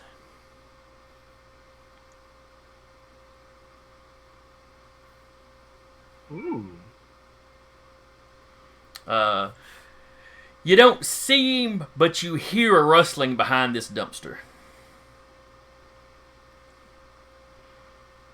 Like he ran down the alleyway and just jumped behind the dumpster right quick. Okay. And she's gonna try to slowly walk towards the dumpster. Okay, slowly as to not make noise. Yeah, that's not make noise. Send your location, metagaming pigeon. Hoot, hoot, hoot, hoot. Hey, I mean- wasn't kidding. I mean, she probably would have when she didn't answer him look for the street that she was on, or close enough to, Mm-hmm.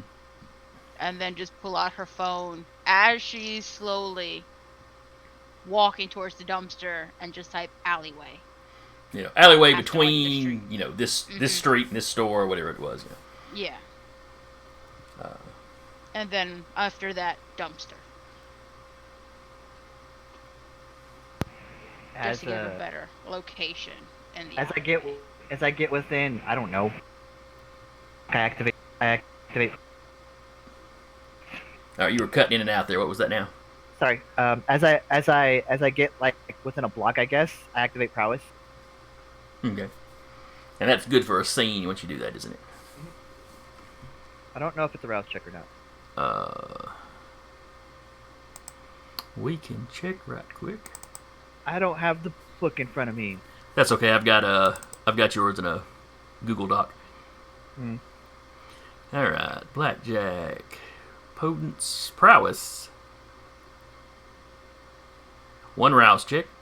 Okay, Scully, no, baby girl, mommy doesn't need you falling because you lost your sense of cat balance because That you're awake beast is- now. I got that beast on lock. This is gonna be the new face of Maeve. That will happen if you frenzy. It could. I mean, yeah. Yeah. Oh no, I'm just imagining Maeve's beast is just a cat that just sits there just like, feed me. Wine, wine, wine, wine, wine. Turn into Feed me. Vinny. Meow. Just turn into Vinny. Oh my god. It only So- comes out at 6 o'clock. So the more Gangrel frenzies, the more animal figures they get. As Maeve slowly gets pissed off, every time she gets pissed off, she slowly morphs more and more into an anime cat girl. It's the cat eyes. Now she's got the ears. Especially the tail. Are you at a convention? Stop it. Somewhere she- SpaceX is like has her location. Doesn't she violate the masquerade just walking around? No, she just tells people she's cosplaying, and they're like, okay. It's the body horror scene. So I'm good on my potence. All right. You walk up to the dumpster with no issues. You know, other than that, you know, like shoe scraping on the ground or whatever it was you heard initially. You know, he's been silent otherwise.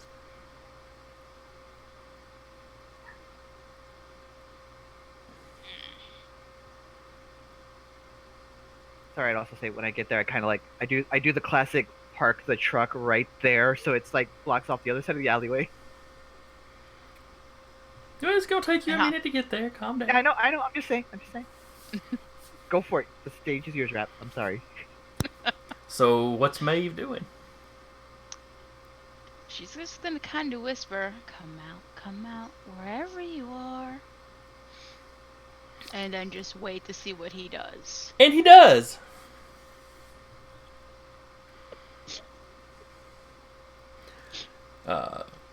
He springs out at Maeve. Okay. He looks a little different now. You can see claws extending out of his hands. Okay. And his fangs are fully extended. He comes up very quickly, not supernaturally quickly, just very quickly. Up and around from the edge of the dumpster.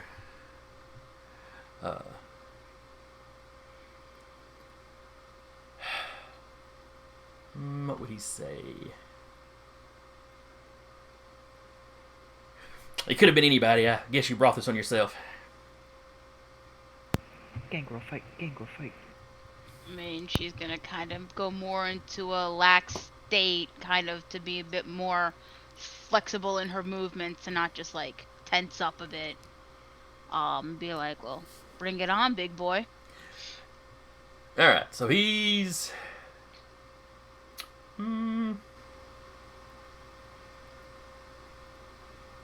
He is... Let's see... He's making the attempt to basically grab you by both arms. And I assume you're going to respond. By kind of moving quickly out of the way. Okay, so you're going to attempt to dodge. Mm-hmm. Are you going to make any kind of retaliatory strike against him? I mean, if he does grip, she's gonna headbutt him in the face. Okay. So, combat in this game is... It's less... In D&D, it's a little more... You know, you take a whack, they take a whack. You take a whack, they take a whack. I mean, even in D&D, they tend to describe it as an exchange, but it's not usually how it gets played out. In this one, you'll make a contested roll. You know, you'll make a roll versus his roll. And whichever one of you wins, the margin that you win by is how much damage the other one takes. Okay. Truthfully, it reminds me a little bit of Powered by the Apocalypse games like Monster of the Week, where anytime you attack somebody, there's a chance of you taking damage. Yeah. So he is going to be using his Brawl and Dex. That's just kind of his baseline fighting. And it will be versus probably your brawl index, unless you've got a melee weapon you're going to use. You know, you were describing it as a headbutt, so Yeah, no melee weapon, just a headbutt. okay. Now you can choose to rouse the blood Mhm. to increase one of your stats if you wanted to. Okay. Either your dex for or actually would it be dex and brawl or strength and brawl? Probably strength? Question mark?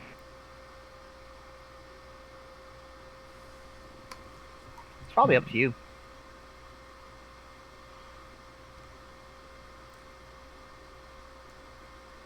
Oh, I'm wrong. He might have been supernaturally fast, but just a little bit.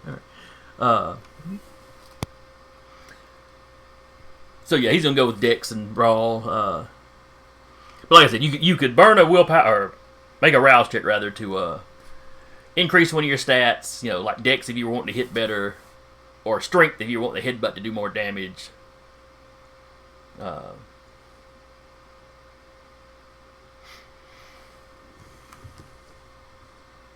But basically, so anyway, what he's trying to do, he's trying to grab you by the arms and kind of lunge forward like he's going straight in for a bite. Mhm. Uh, Okay. So he's going to roll his dex and brawl with a +1 for his grapple specialty.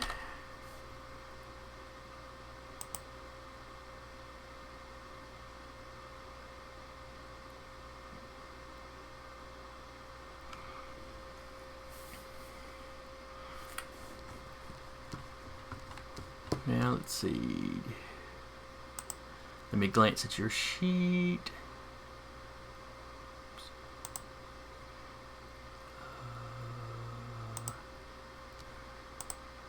Do you have any combat specialties? No. Alright, so it's just your straight dex brawl. Alright, so you got 2 successes. He got 4. So the margin of difference there is 2. Plus, crap. What is the vampire teeth? What damage do they do? Are they +1 damage?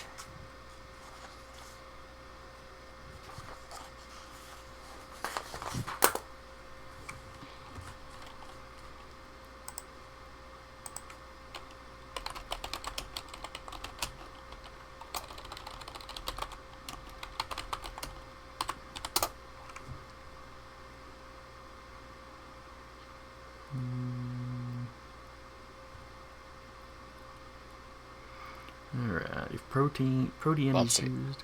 He would remove 2 dice from his pool Oh, that's right, there is a penalty when you're trying to bite. to attempt a bite attack, yeah. Regardless of the number of successes rolled, Vampire Fangs do 2 points of damage with a win on the brawl roll. Fangs deal aggravated health damage to mortals and vampires. Okay, that's right. I had forgotten about the penalty he would take.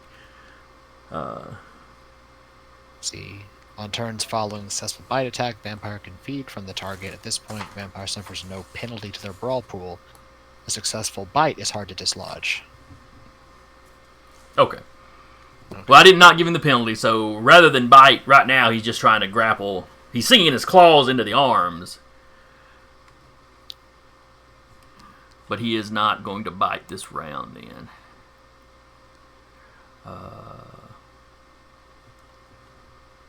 Did I not?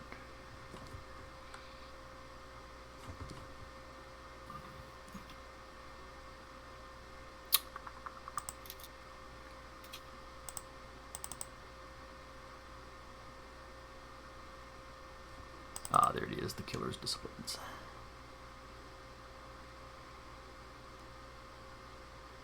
There's also, if he feeds from Maeve, he risks becoming bloodbound to her.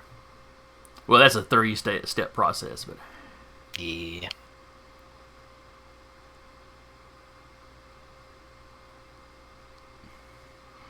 Alright, Feral Whip. Oh, there is a rouse check involved because he popped his claws.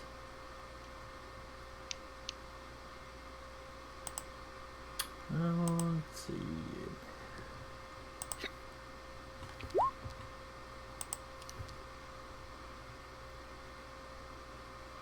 Okay, he does not get any hungrier, which is probably for the best. You failed it. Oh wait, that was right. I was thinking that was a 10, but no, that's 0 successes. My bad. Alright, so that's got him up to that. I'll figure out how to read these things eventually. We're gonna get used to it by the finale.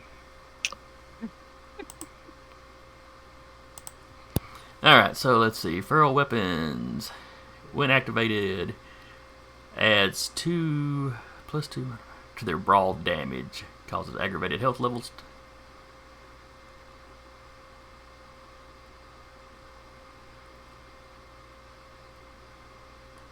Let's see.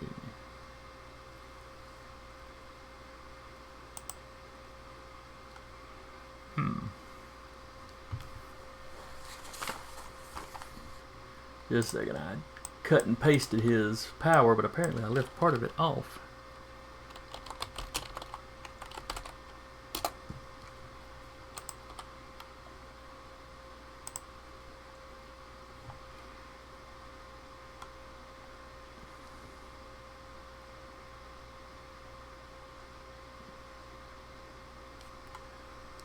Huh. Claws don't do aggravated damage anymore. Weird.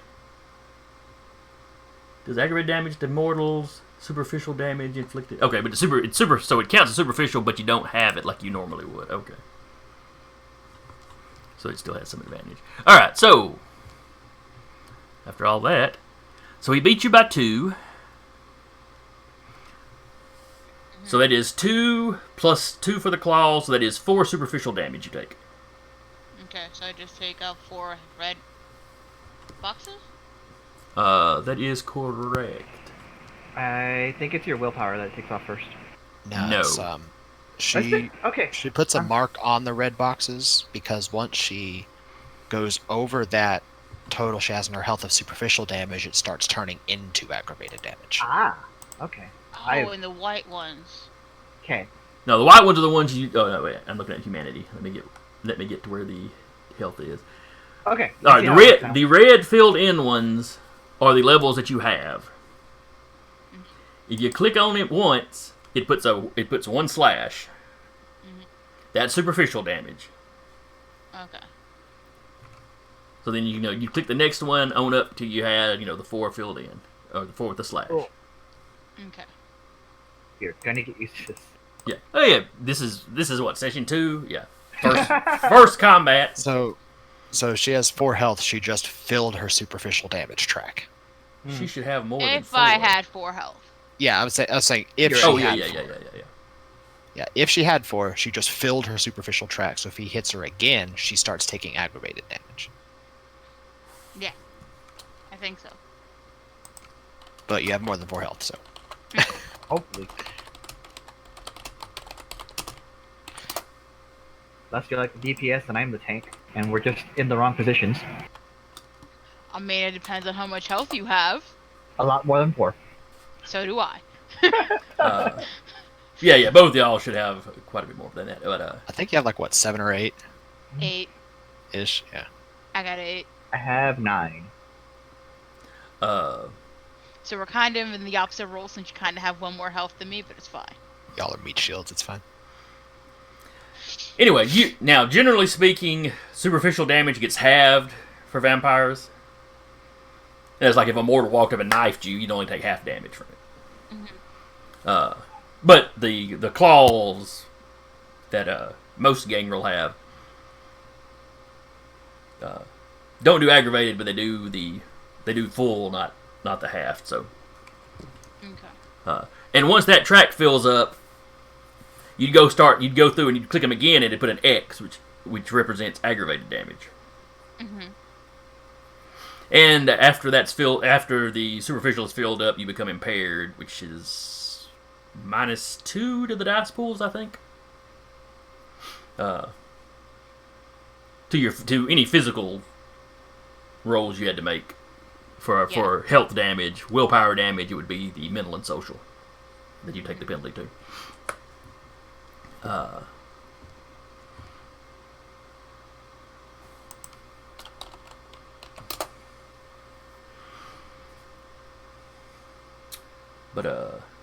Sorry, I was answering somebody on the chat and lost track. Okay. So yeah, his claws sink into your arms. You get the definite impression that he's moving in to try a bite next time. Okay. Let me give him an awareness roll right quick.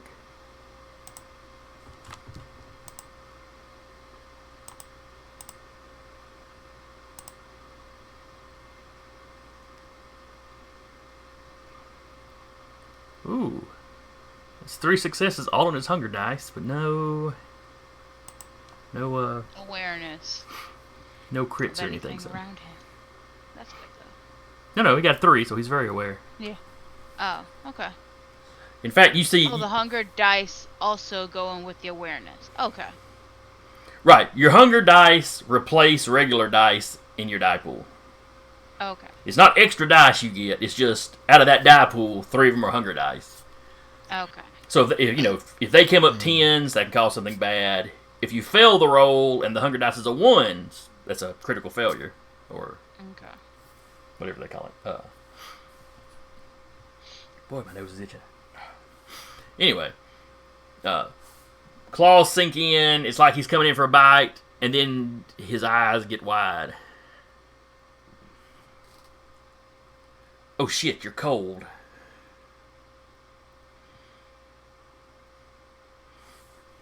And with that slight distraction for him noticing, Mhm. I'm gonna rouse. See if it works. It doesn't rouse. I rouse, but I get hungry. Yes, you rouse, Right? but yeah, rouses don't, if you're trying to jack up a stat, that never fails. It's just a matter if you get hungry or not. Okay. And I'm gonna brawl. I'm gonna increase my strength for this one. It's Okay. rouse. I'm gonna brawl and strength and kick him in the no square. Ow, vicious. See if this works. Do I add modifier? No, right?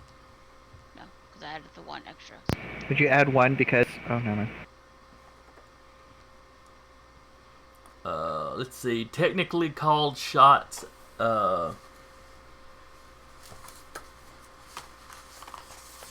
Let's see here.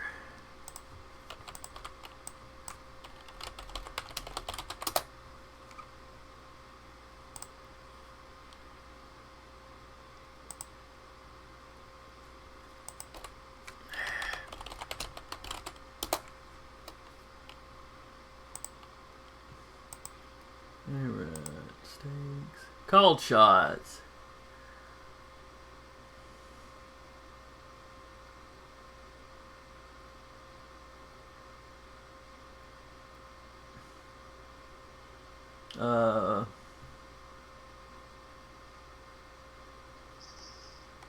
We won't go with the called shot rules because what you're doing isn't, it's not literally going to be causing him extra damage. Though it would probably make him let you go. The point of it.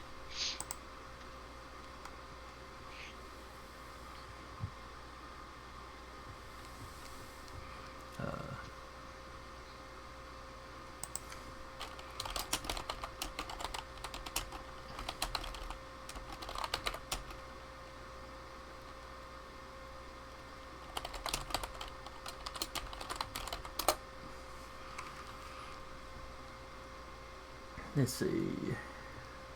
So yeah, that'd be contested.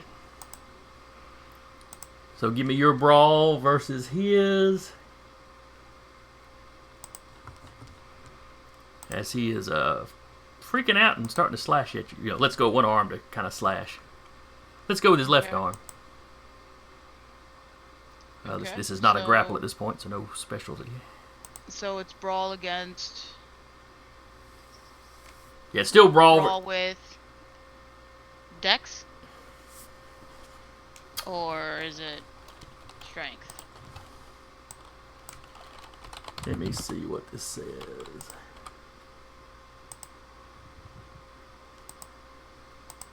All right.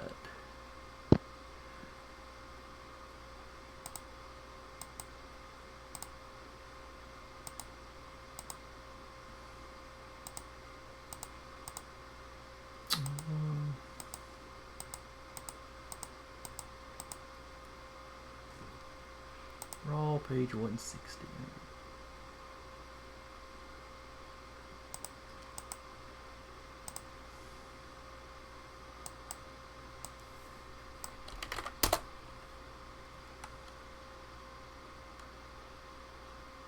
Alright, let's see. Brawl, Devil's Character Swing, Fist, Boot, Claw.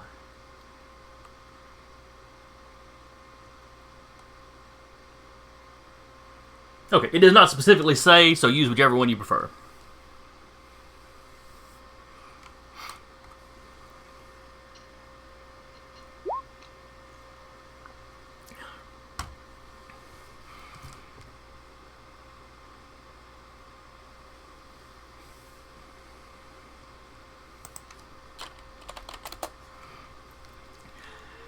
Alright, so that is 2. He got 2, you got 3. Alright, so you have done an aggravated, or not aggravated, but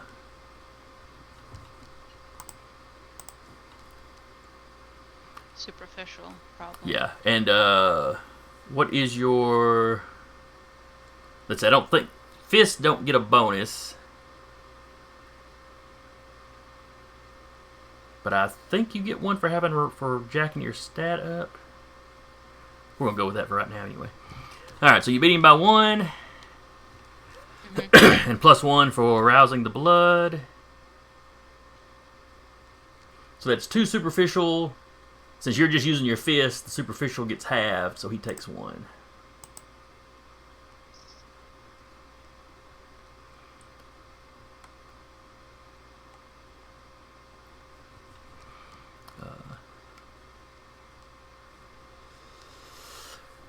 About this time, Dicka, you're pulling up. Again, I park it to where it blocks off. Big honking truck. It's not like a giant. It's not like a big lifted truck or whatever, but it's one of those old Chevys. It's a decent size, truck Yeah. you use on a farm. All right.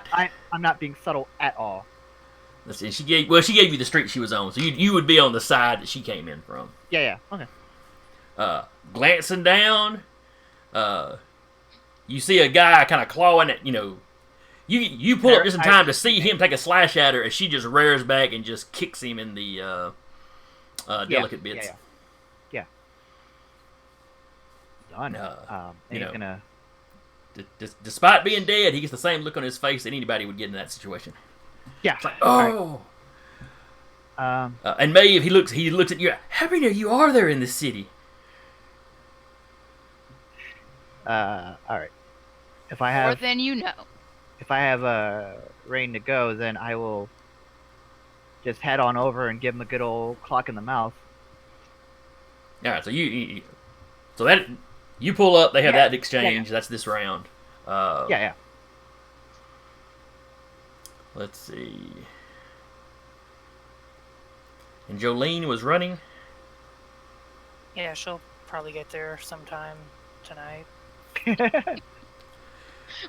I just like the image of an Uber pulls up and she hops out. That could work. And the driver's like, is there a fight over there? Do I need to call the police? Here's your tip. Goodbye.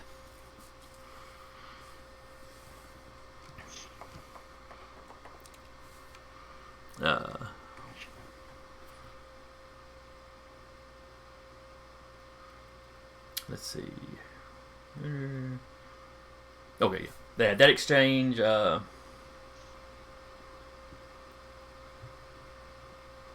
Let's see.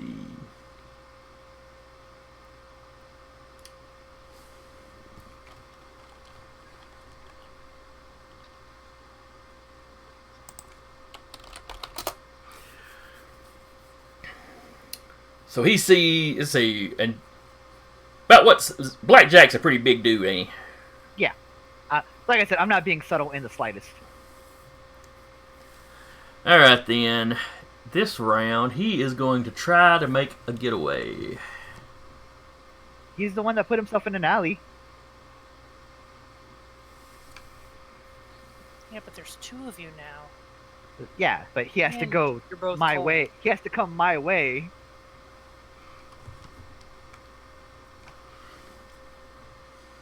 Well, it's an alleyway, you know. He leads back Yeah. behind the buildings. He has to come this way to me. Why doesn't he just continue down the way he was going? I don't know. I figured there's like a fence or something. Why would he stop by a dumpster if there's more direction to go? That doesn't make sense to me. That's because you don't know Thought what's he going could on. hide. No, I don't. So yeah, he turns around, he takes off away from you. Okay. Uh, I'm running. how fast can you run? I'm not supernaturally fast, but I'm pretty fast. Oh, you're probably not going to catch this guy then. He's moving, he's not moving car fast or anything, but he's moving faster than people's move.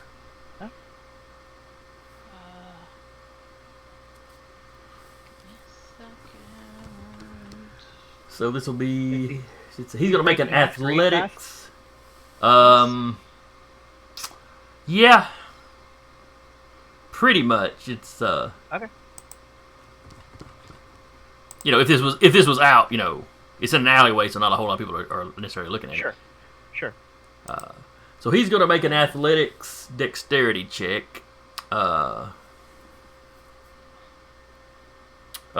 are you gonna try to punch him, grappling, or just gonna chase She's him? gonna tackle. Okay. She's gonna tackle. Go ahead and give me a brawl, strength or dex, whichever you want. Go ahead and give me a brawl.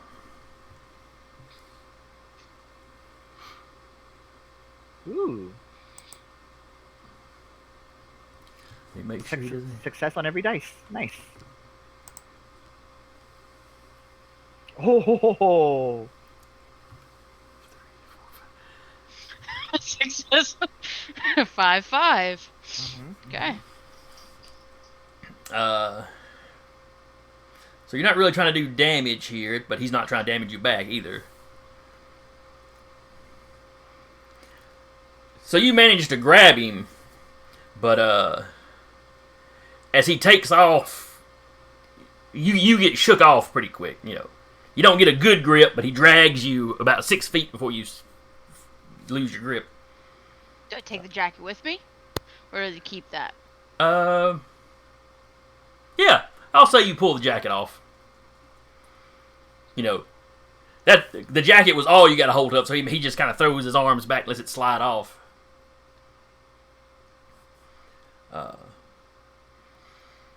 Runs at preternatural speeds, leaps. There is a fence back there, kind of hits the fence at the halfway point and just springs himself over. Blackjack, that looks like something he's done before. That looks like something he probably practiced. Fucking Parkour! He hits the ground on the other side, looks up at you, and takes off.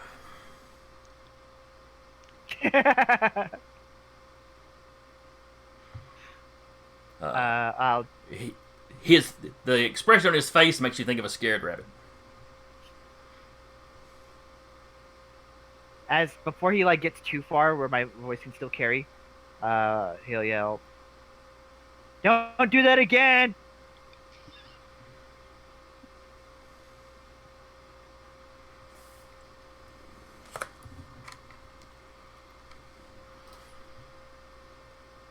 All And I right. immediately turn to Maeve and be like, you all right? Got some. Yeah. She gets up and she kind of dusts herself off a bit and holds the Look like jacket. you. At least I got this. You got some pretty. He's like pushing the jacket away. You got some pretty nasty marks there. Nothing I can't heal from. All right. Hold it steady. The jacket. Asking you to hold She it. Like, holds it. take a picture and send it to Send it to Samuel.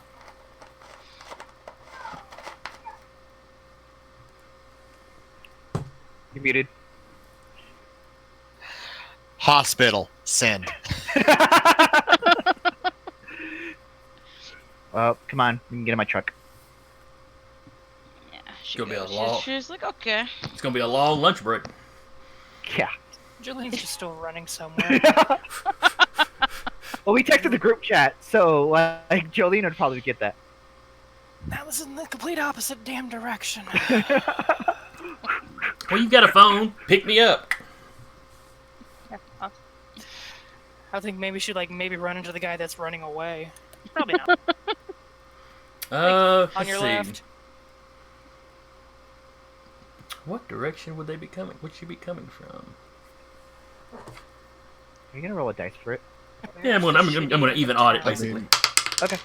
I mean, that could end badly if Thin Blood got up against a gangrel. All right, Sarah, for Jolene, even or odd. If it's the one you call, you run into him, or you're at least going in the right directions. Even.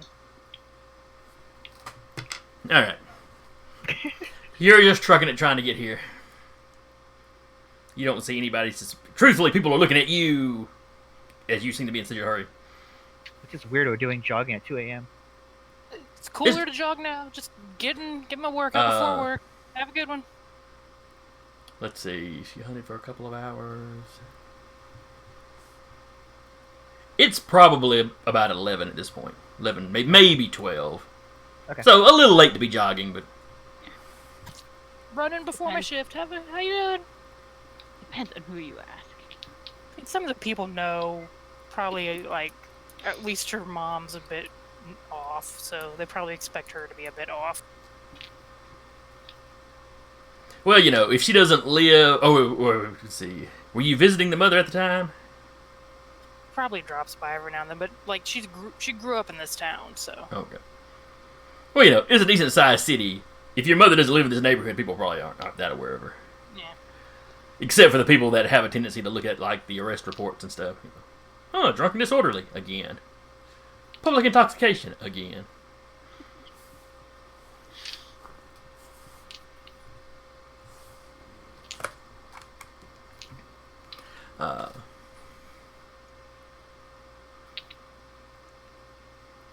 So yeah, for sake of expediency, we'll say they pick you up as they head to the hospital.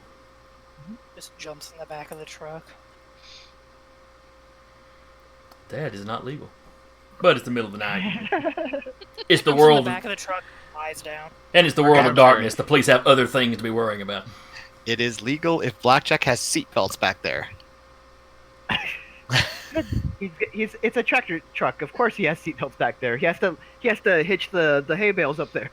Technically legal in Alabama. Interesting. Technically legal is the best type of legal. All right. I'll look back there like, those belts are made for hay bales, but you I'm just gotta- gonna lay down. Yeah, okay. Buckle up anyway. Just don't take any jumps or anything. No promises. I take the first jump I see. Luckily, on roads in Huntsville, there's not that many jumps. Unless you count speed bumps. Speed over every speed bump. No, just the first one. You ass. That's for the cows. I haven't had that you know of. Anyway, so yeah, you get to the hospital without any issue. Now, how is Maeve going to hide these slashes on her arms? That's the point. She's coming to see Samuel. He's gonna Yeah. fix it. We could do that, yeah. Out. Now, is Samuel the emergency room doctor? That's one of the reasons why he works there at night. Yeah. Okay. I will absolutely come in. I'm not gonna make a scene or anything, but I'm just gonna go to the front clerk and say, Can we just text him that we're here? we can text him that we're here. I'm still gonna go through all the motions, pretend like we're kind. Okay. Oh dear, what happened to her? Starts handing you It paperwork. was a terrible fight. Like we and someone just attacked her. We need to get this looked at immediately. Oh yes. Well, here, fill this out, and set her down over there, and I've just gotten her calm. Yeah. I need to see somebody as soon as I can. And the wounds look pretty bad, so. And I'm assuming Maeve has not tried to burn any blood to heal them, so, or arouse the blood to heal them. No. So they're still leaking some. They look bad. She checks some paperwork, kind of seeing who else is in the waiting room, because the emergency room waiting room is never going to be empty. Never ever. But apparently your wounds look a lot worse than anybody else's goings on. So you kind of get bumped to the top of the list, which means you only have to wait 10 minutes before they lead you back to Dr. Because they wouldn't call him Samuel, they would call him Dr. Caldwell. Caldwin. Yes. And those 10 minutes feel like forever. Just out of spite, you bleed all over the seats. Right, just like. Jolene at this point is just shaking her head like, we're gonna have to work on this. Y'all ain't been around humans recent. Everybody in the waiting room, give me awareness checks.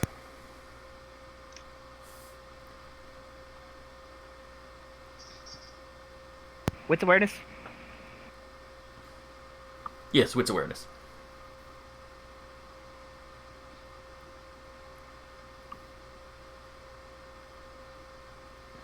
Oof, 2 10s. I got none. Why isn't mine rolling? I got a. There you go. Is that a messy critical or is that a regular critical? Regular. Only one Maeve zero. got a messy critical. Is that? That's what I'm asking. Is that a messy critical? Yes, that is a messy critical. Okay. Yeah, because I got 2 10s. 1 on Yeah. each. And one's on the hunger die. Yeah. So, what does that mean? Let's look it up. I mean, I pretty much remember, but You have to have 2 10s for it to be a messy, correct? correct. So you're Yeah, but fine. Maeve got a messy though. Mm-hmm. I only got one success. This time I hope I don't fail it and I get messy. All right. A critical win in which one or more 10s appear on the hunger dice is a messy critical. The character succeeds as in a regular critical, but like an animal would, not a being capable of foresight or self-control. The beast scored the critical, perhaps, not you. Okay. Okay, so the character can gain one or more stains for their monstrous action.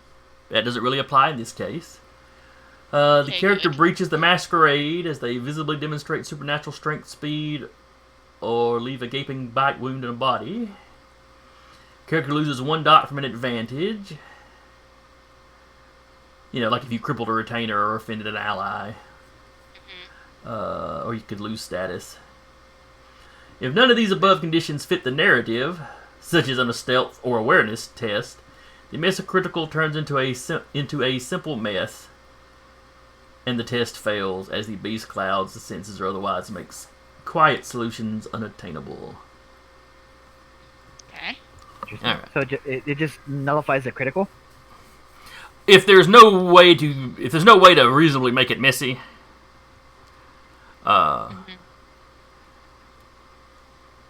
Which we're not if we're just making 'Cause, an awareness check and she's just sitting there bleeding. there's nothing.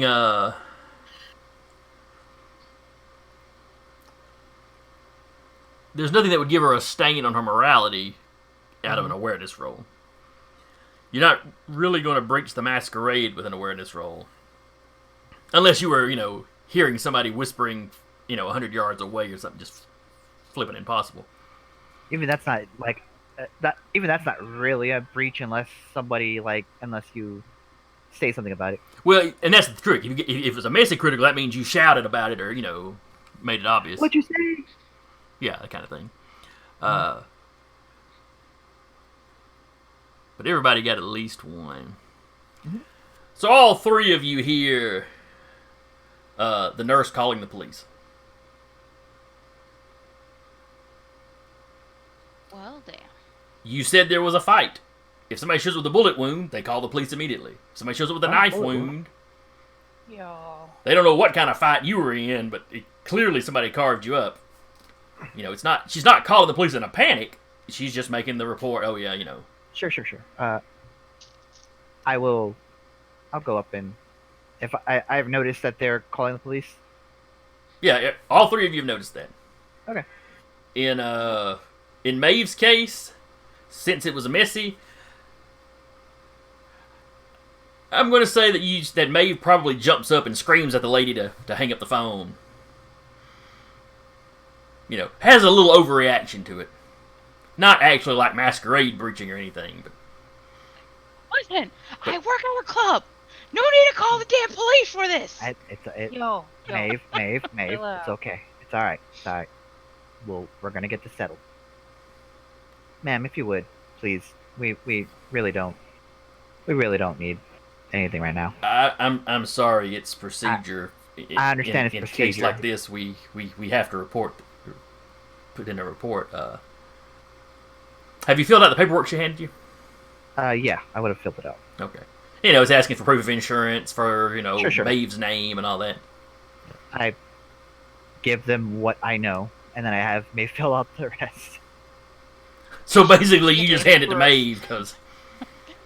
I like mean- fill out the name Maeve, and then I give her the rest of it. So what has Maeve written down on this form prior to the woman making a phone call?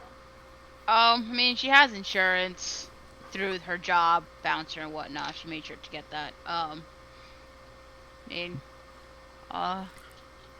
That's right, and she's young enough, she's still got her actual original identity. Nobody, the government doesn't realize you're dead yet.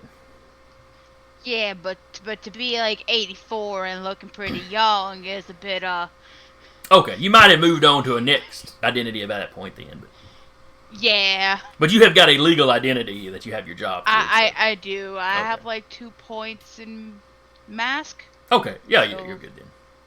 so I'm good on that. I think yours is also zeroed, so you actually officially don't exist. Officially, yeah. I don't exist. My old life anyway Yeah. Yeah. doesn't exist. Blackjack is like, ma'am, I understand this is procedure, but this is just something that happens every day at her. The authorities had already been notified at the club. It's just we need to just to have this taken care of, and see to it that she's able to get back to work as soon as possible. We don't need to worry about I'm trying to be persuasive here. She does not look like she's buying it, but you can make a roll for certain. Okay. Manipulation. Mm-hmm. Persuasion? Yes. Manipulation, persuasion. Okay.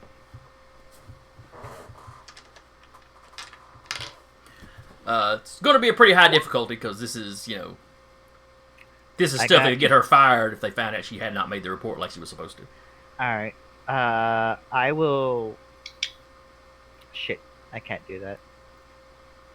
I was gonna say I would make a burn of willpower, but Nope, you kind can of do, stuck where I am. you can do that for rerolls, but not I can't do that. I can't do that for Hunger Die. So, and I would only be doing 1 dice, so it's not really worth it, really. So, yeah, I'll take the 2. Jolene is face palming this entire time. She's like, I'm awful sorry, but we have certain rules that we have to follow here, and yeah, and I've, yeah, I mean they're already setting an officer by, so. All right. And then she goes back to finishing giving the police the information. Hangs up. She does ask you, what club is it she works at?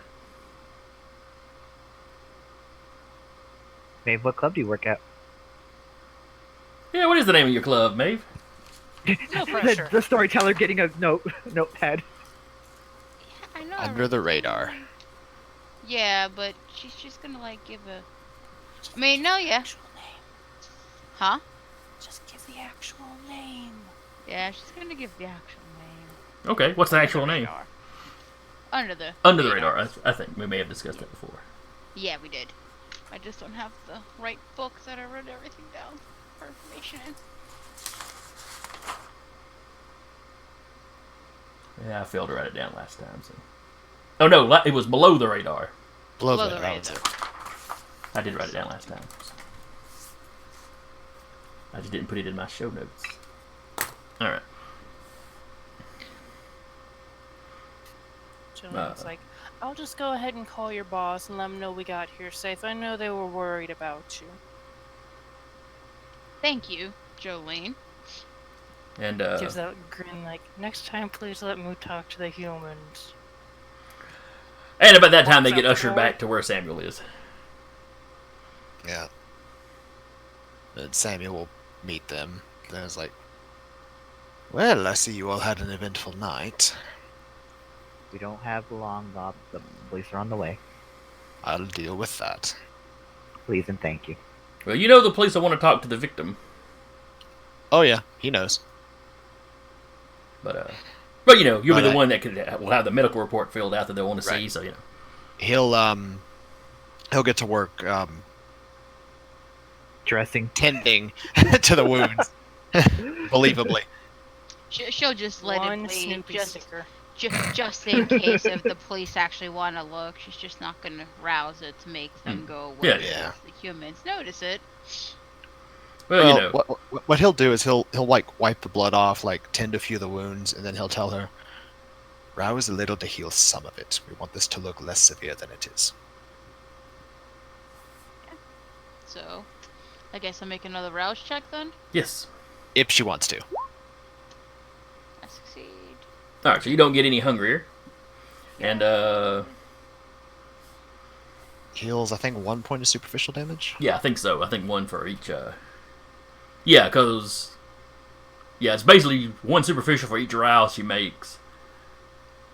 Aggravated damage, you can only try that once a night. Yeah. I think you also have to make more rouse checks if it's aggravated. It may be 2 rouse checks, but you can only make the check, I think, once every night when you wake up or something. Mhm. Me double checking. So the shallower cuts heal up completely. The deeper ones are no longer as deep, but are still. And those are the ones that Samuel will tend to Yeah. make them look a little bit less severe. More like knife wounds, less like claw wounds. Basically, he'll make them look like knife wounds. Mhm. Well, and by the time the police show up, you can have them completely bandaged. Mm-hmm. What police show up? Do you have police contacts? He does have one. He has Luke. I thought Luke was the. Luke is one of the sheriff deputies. Yeah, that's the. A That's literal the. sheriff That's the deputy. kindred Yeah. sheriff. Yeah. Right. That's what I'm asking is, do any kindred police show up? Or are these just kind? Oh no, these are just kind. There's no Okay. kindred on the police force. Just kindred that have contacts in the police force. Got it. Okay. That we know of. So yeah, 2 officers show up. Mhm. The receptionist lady, or maybe it's a nurse, whoever it is that runs the desk, shows them back to you. She knocks on the door, asks if, Yes. if they're ready to. The police are here to take a report. Understood. By this point, Maeve, you have gotten a text from the club asking where you're at because you've been on break for a while. That would probably have happened before the police got here. But Yeah. so, what do you tell the boss?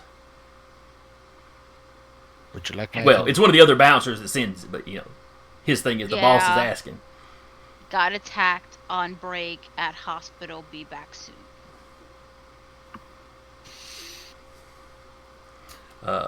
Take a picture of it. It's the truth. It is. She was Yeah, and you can attacked take a on you her can take a picture of the break. bandage with just a little bit of blood showing through. Yeah. Send it. Uh, Be back soon. the immediate response is, "Oh, poop emoji," Amazing.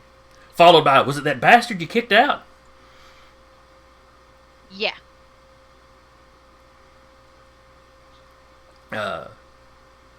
Just a couple minutes later, you get a text directly from your boss. Hope you're okay. Hey, just take the rest of the night off. Don't worry about it. Don't worry about coming back. Call me. Text me tomorrow or something. Let me know how you doing. And she'll send him a thumbs up emoji. Okay. Band-aid emoji. Thumbs up emoji. Blood emoji. Your boss can be a pain every now and then. He's not a complete ass. Mm-hmm.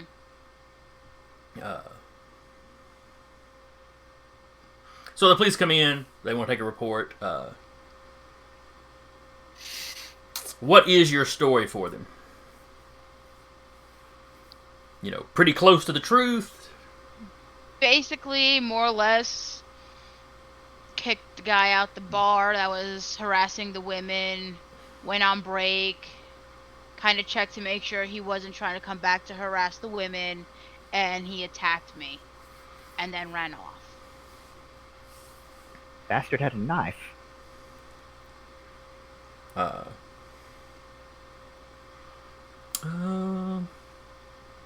Yeah, we won't require a roll for that because that's real close to the truth. You've got Samuel is here to back up. Oh yeah, it was knife wounds. And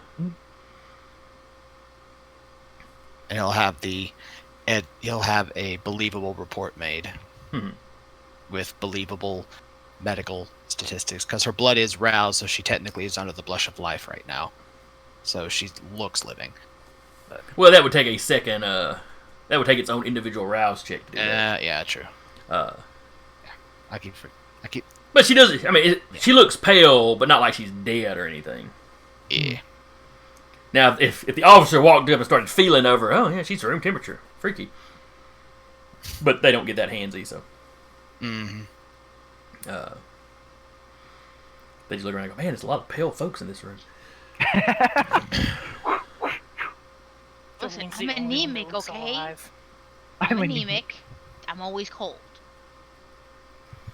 But they ask you, hey, did you know who this guy was? Was he a regular? Had you seen him in the club before? New guy. Wouldn't stop harassing the women. Never seen him before. Okay. So they take their full report. They ask the other two of you, what's your thing here, and you can tell them whatever. I just Good Samaritan that drove by. Yeah, well, he's it's nice enough that you drove her up here. Well, I don't know. Would they tell you should call an ambulance next time? Because there'd be more waiting. Yeah. I would never have someone pay $500 just to ride an ambulance. That's bullshit. They're like, yeah, I can understand that. Yeah. This is what we're supposed to tell people. Yeah, I understand. Just, But no. So yeah, they tell you they hope they get they get whatever description you'll give of the guy. And they comment they're gonna send somebody by the club to get ask the description there, see if there's any video footage of the guy. And then, they tell you hope the rest of your night goes better for you. One moment. Yeah. As they're leaving, Samuel will make eye contact with them. Okay. Boy. And we'll tell them, get a copy of the footage to Luke Barnes. and he will activate his dominate power.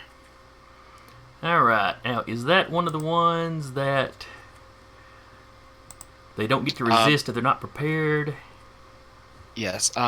Against an unprepared mortal, they have no resistance, and it Okay. automatically succeeds. Well, they certainly were not prepared for mind control. Usually, like a second Inquisition would be like the prepared ones. Yeah, people that know vampires are real, even, you know. Yeah. Right, get it to Luke. So yeah, they're just kind of like, yeah, no problem. Have a good night, officers. Oh, you too, Doc. And you may have seen these officers before, you know. It's an emergency room. This is not the first time the police have had to show up to check something out. Yeah.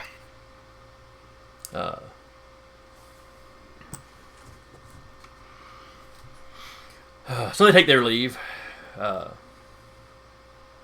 By this point, let's see, we'll say it was 12 when the fight went down. You've probably been here for an hour. So it's 1-ish as the police are leaving. Well, and as they're in the room, as he's finishing his last checks and stuff. Well, I was hoping you all could have caught him, but he'll sort of thumb to the jacket. That works if there's any identification in it. Had the Have you pocket, checked? see if there's anything in there. No, we No, not yet. we went here ASAP.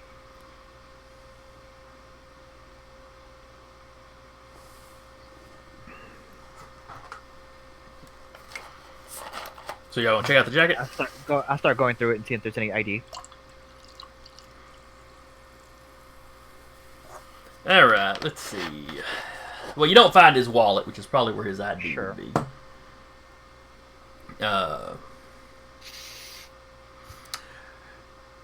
Oh, there's a pocket knife. There's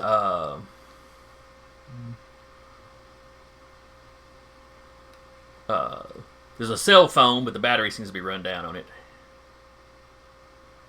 It's a little cheap like flip phone. Sure.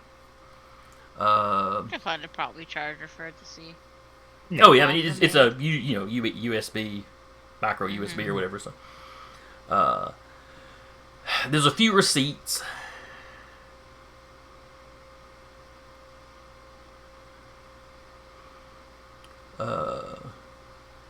Let's see. I mean, it's like a Walmart receipt where he apparently bought some shoes. There's it's a couple months old, and from the address it's a Walmart in Arab, which is basically on the highway the next town south of Huntsville. Let's see what else. And there is a old receipt from some place called Penn's Hamburgers.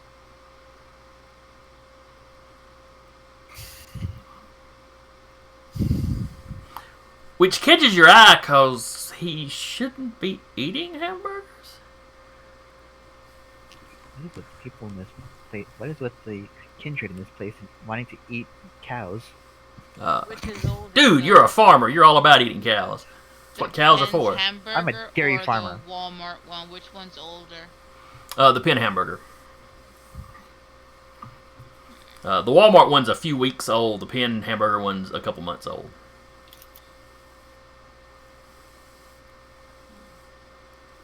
So maybe he is just recently turned. Let's see.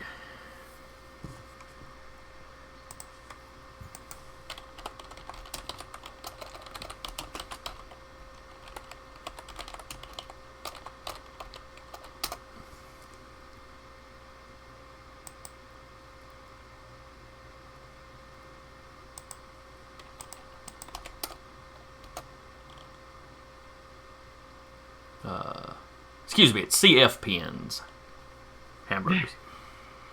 Get the name right. How many of you have any kind of local knowledge? Any what? Sorry? Any sort of local knowledge? As I see everybody on the cameras look at Sarah. I mean, what would that be like considered under? I mean, she's lived her whole mortal life, so. That's At true. least on my combo of Zoom, just like everybody looked at Sarah simultaneously there. That was I was good. technically looking over at a sheet at the skill list. 'Cause Oh yeah, it's just on Um, me. All of you were looking in that direction, and I just Yeah. let's see. I don't have it as like a skill, but like I said, That's right. You don't really have lore Up there. listed anymore. Give me an intelligence. she's not in the room. She went out to call the boss. That would have happened. That would have happened before the police arrived. So you could have been back in the room by the time the police got there. She didn't know what room they went in. She left before. Oh. Yeah, okay. She's probably Before just he was outside, like, pulled away. okay. Like, like sitting on something, swinging her feet, like, just a thin blood. Just hanging out, waiting, doing thin blood things.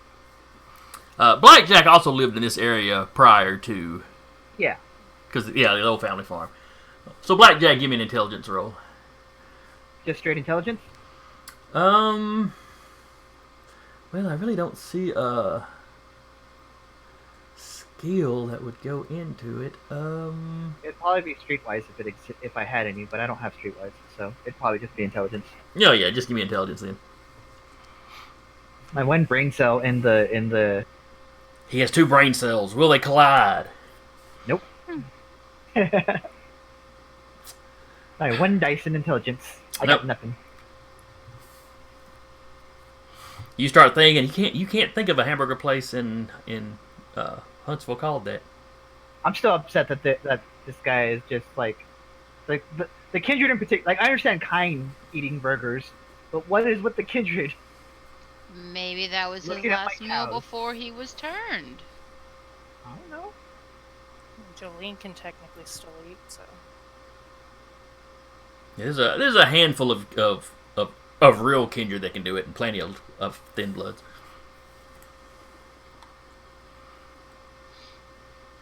Oh, and one of the grossest NPCs they have in this game.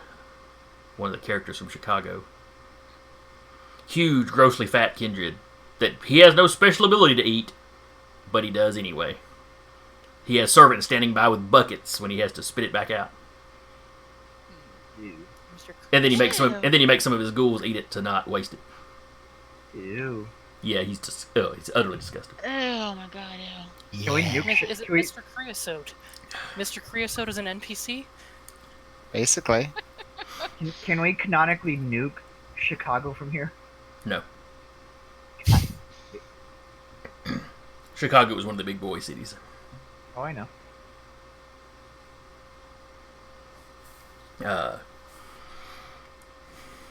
So anyway, you've got everything wrapped up. You've reported the police. You've got all the medical report. You've made the insurance claim.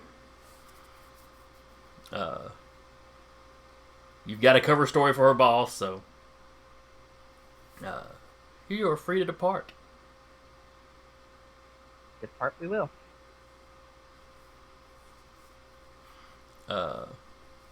So we're okay. So y'all meet up with the 2 of you leave. You meet up with Jolene outside or out in the waiting room. I think it's gotten this as good as he's gonna get it. Let's head And back. she's gonna ask Jolene if she knows where the burger place is. Jolene, give me an intelligent streetwise.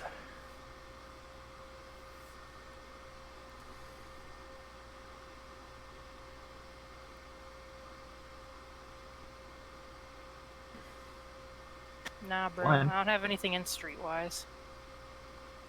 Oh, you got a success though. Probably just needed one.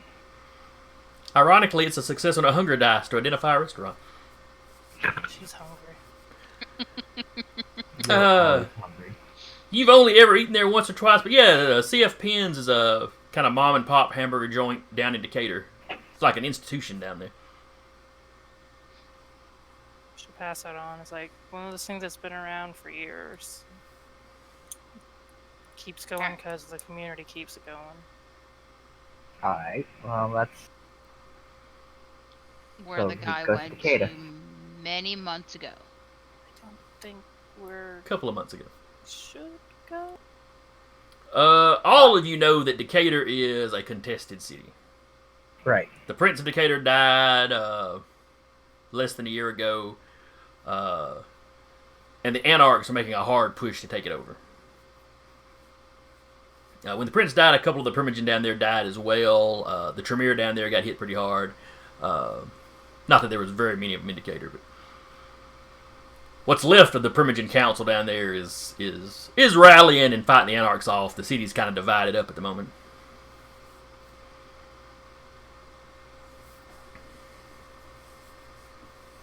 So yeah, it would be somewhat hostile territory to go down there and investigate. Probably don't want to do that right now. Not on an empty night. How far of a drive would it be for those of us not from the area? It's about what, 40 minutes, 45 minutes. Well, from Huntsville to Decatur, I'd say 40 minutes because it's 45 like to my house from. Is that with traffic or without traffic? That is without traffic for the most part. I was gonna say it's like it's like midnight to 2 in the morning. Yeah. There's no traffic. Yeah, I'm not thinking about going in right now. I It ain't even agree. gonna be It's not a open. it's not a good idea to go right now. It's something we do in first thing in the evening. No, we don't. I'm not 'Cause saying every other kindred's gonna be up once the sun goes down. I'm not saying we go now immediately. All I'm saying is if we were to go. You really don't get what I'm saying here, do you? What? I can go during the day. Oh, right. Forget sometimes. Yeah. Right. I forget you can Yeah. do that. All right. Well, I mean, I don't. You want to check in with him before you do that? It's still dangerous territory, even if you're going during the day. Yeah, because you don't know if they might attack you. There might also If be you're some there people over too there who late. can do that. You know the Anarchs tend to attract a fair amount of Thin Bloods. I like to think most thin bloods would appreciate each other, but it's gonna be a lot less dangerous going during the day, and during the day, even thin bloods ain't much more than humans. And there's not a real good way for you to recognize each other if you just passed a Yeah. stranger. Well, at On least the other hand, amongst the Thin Bloods in the area, you are a little bit well known. Because you were the first one allowed to live in Huntsville. you might want During the to day, take that we're guy's pretty pocket. much kind. You might want to take that guy's pocket knife just in case. I got a gun. Do you really want to be shooting it out in broad daylight? Do I really want to be stabbing someone out in broad daylight? Less Evan noise. might be just a way to kind of Samuel. hide what you're doing. Samuel's in the other room. Yeah, She's that's gonna- what I mean. Samuel is still in the hospital. She's gonna walk back in. Samuel's still got the shift to finish. Yeah, he does. So that's to Let find somebody to look. feed off of too. Let's figure this shit out. Alright, so y'all start I'm loading. saying- Y'all are out in the parking lot. Let's cut back to Yeah. Samuel. Yeah. You would have probably have done this earlier in the shift, but go ahead and give me your hunting roll. Probably while they were doing their thing, Yeah. they probably would have found a lone sleeping person, preferably female, but he will feed off a male. And preferably asleep. Hmm. Alright.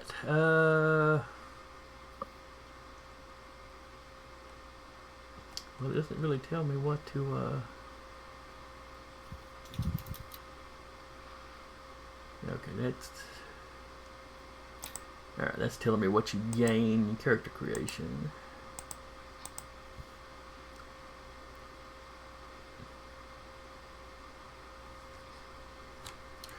Alright, so I guess give me a stealth roll, I suppose.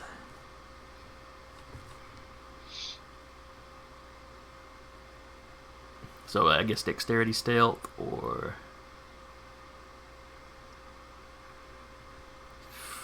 Dexterity stealth if you're just going to go feed on somebody that's sleeping.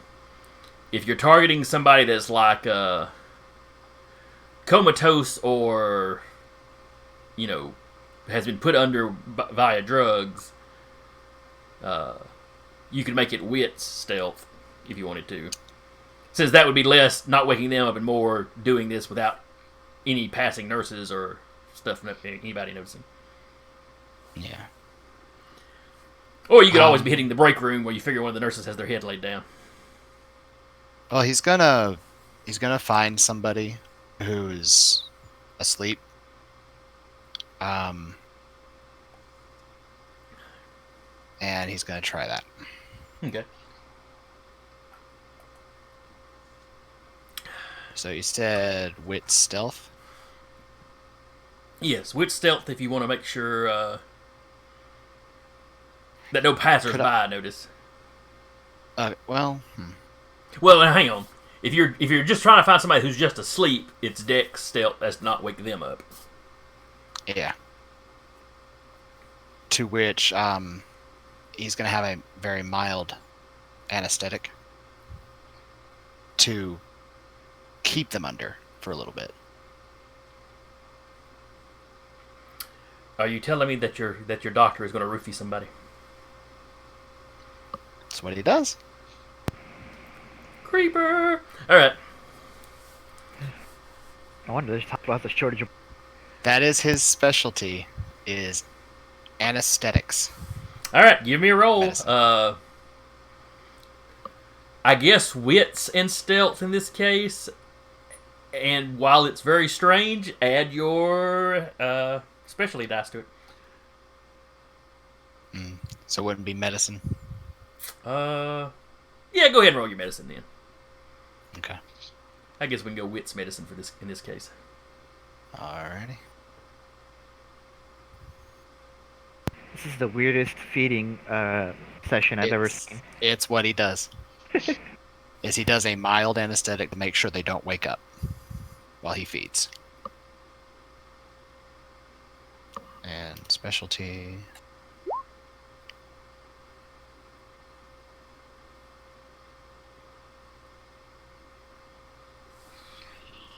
Alright, Samuel Codwell. Yes, you have no trouble feeding. Feeding takes a scene.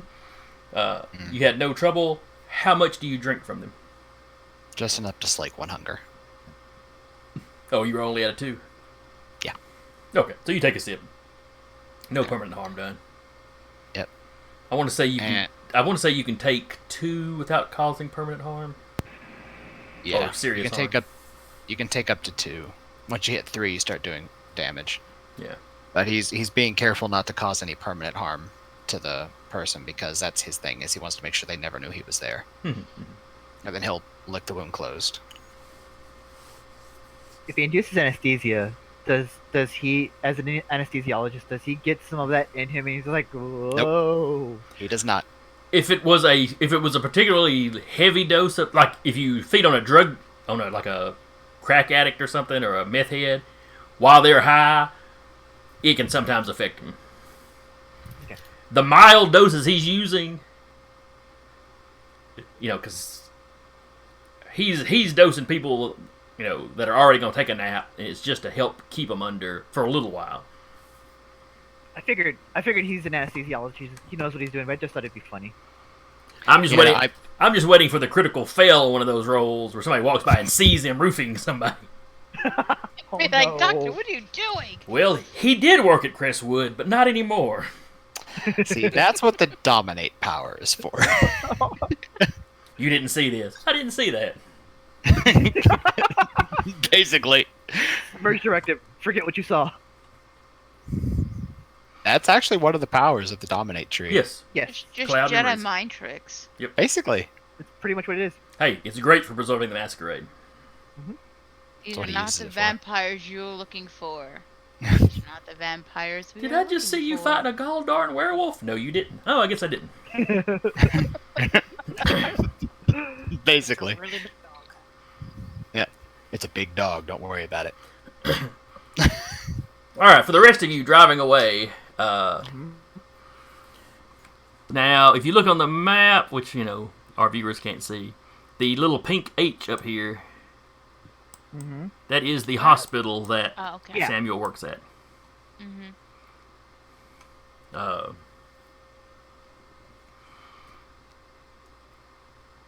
So as you were driving back, now basically you get on Whitesburg Drive here.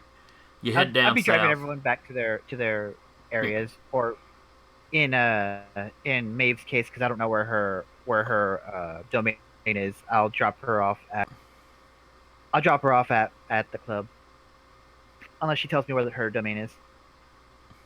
You mean her haven. Haven, yes, sorry. So anyway, y'all cut through this street into kind of the heart of the domain. Like I said, your domain is divided almost in half by all the farm up here and then all the city down there.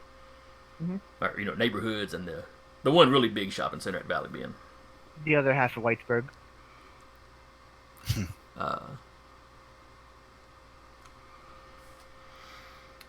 As you're getting close to the club, I mean, it's still a couple blocks away. There are blue lights behind you.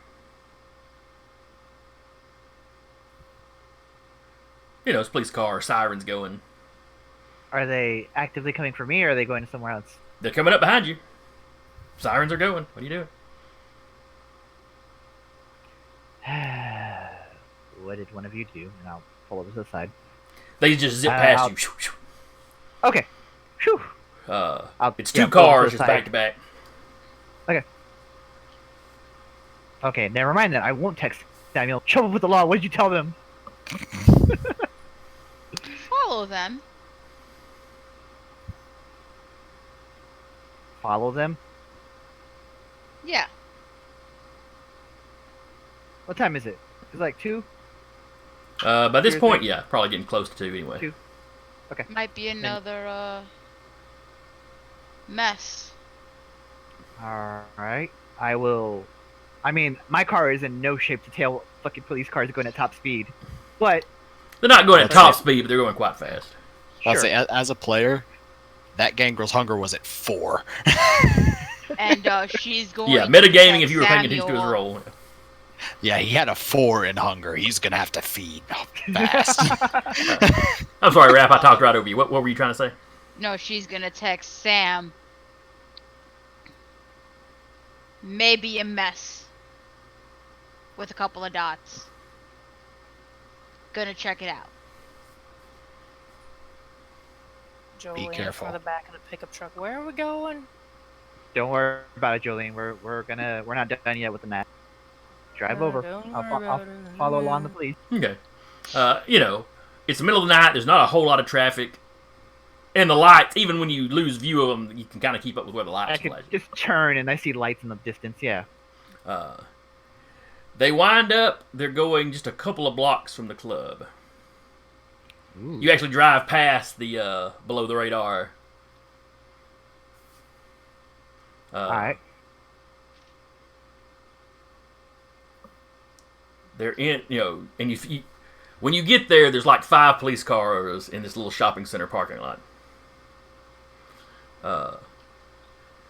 You see a couple of officers are putting up tape. Several of them are in kind of a gap between 2 of the buildings. It's not a full alleyway like you were in before. It's literally like, a 6-foot wide little, just the space between the buildings. Then you see several of them back there with the flashlights. Give me awareness rolls. Sure. Because this will be about where we wrap up. It's awareness, wit, right? Yes. With awareness. Load. Roll 20.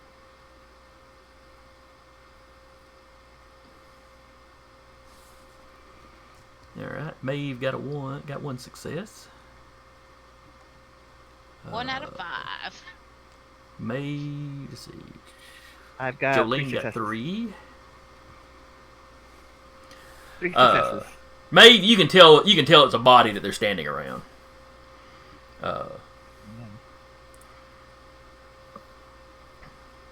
The other two of you, you can tell it's a woman. All right. You know, you can see the long hair and Live figure. just kind of the curve of the body. Mhm. This one, you don't know if they're quite clawed up as bad, but the neck has definitely been gnawed on.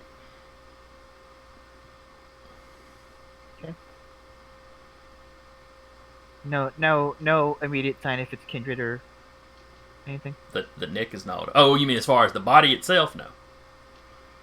No. Yes, I know a kindred attacked them. I don't know if it was kindred or kind. Yeah, the victim. But no. Other than that, they're in jeans. You assume that maybe they worked in one of the shops around here. They're wearing an apron. She's gonna ask him, "What do you guys see? I can't see much from here." We're not Dead that lady. far. Dead lady. Uh, Probably Gnawed worked up around here. neck. do y'all actually stop, or you just kind of slow down and rubberneck like anybody would? Slow down, rubbernecking. Slow down and rubberneck a bit. I'm definitely gonna kind of take a.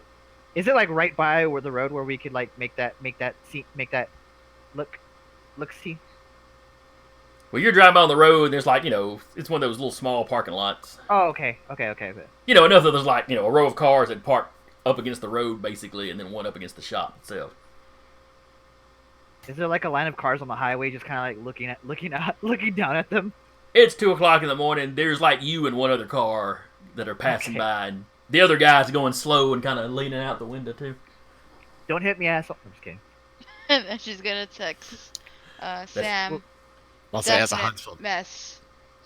native, that happens all the damn time. Then it rained 3 or 4 drops, then get out on the road.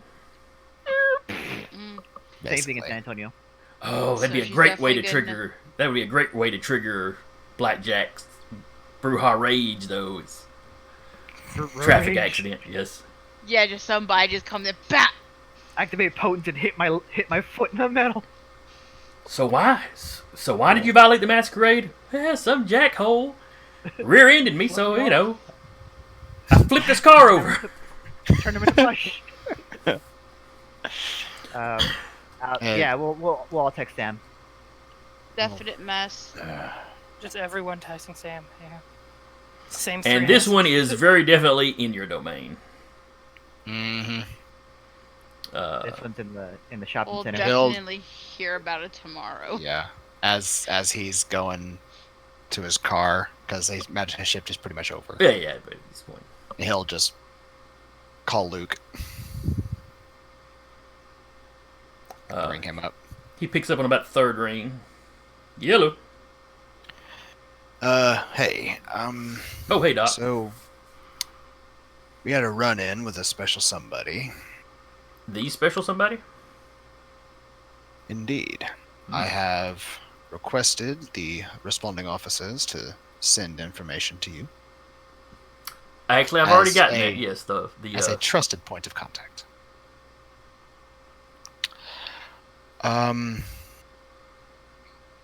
He seemed famished when driven off. Ooh, that's not going to be good. Somebody's going to have a bad night. Be on your guard, my friend. Will do. Thanks for the info. Would would Sam have told him that somebody already did have a bad night? Yeah, this will probably be on his way to his car, actually, right? Yeah. Okay. He'll pause and let. Actually, my friends seem to have run across the body. You get a text back. Oh, no, you're talking to him on the phone. Never mind. Well, if none of the kind have noticed, I'm sure they'll clean it up if none of the kind have noticed. Your officers have responded. Great. All right. Well, thanks for the heads up. I will immediately start taking the steps to hush this up. Right. We gonna have to catch this guy though. We can only hush up so many of these killings where people start talking about serial killers and.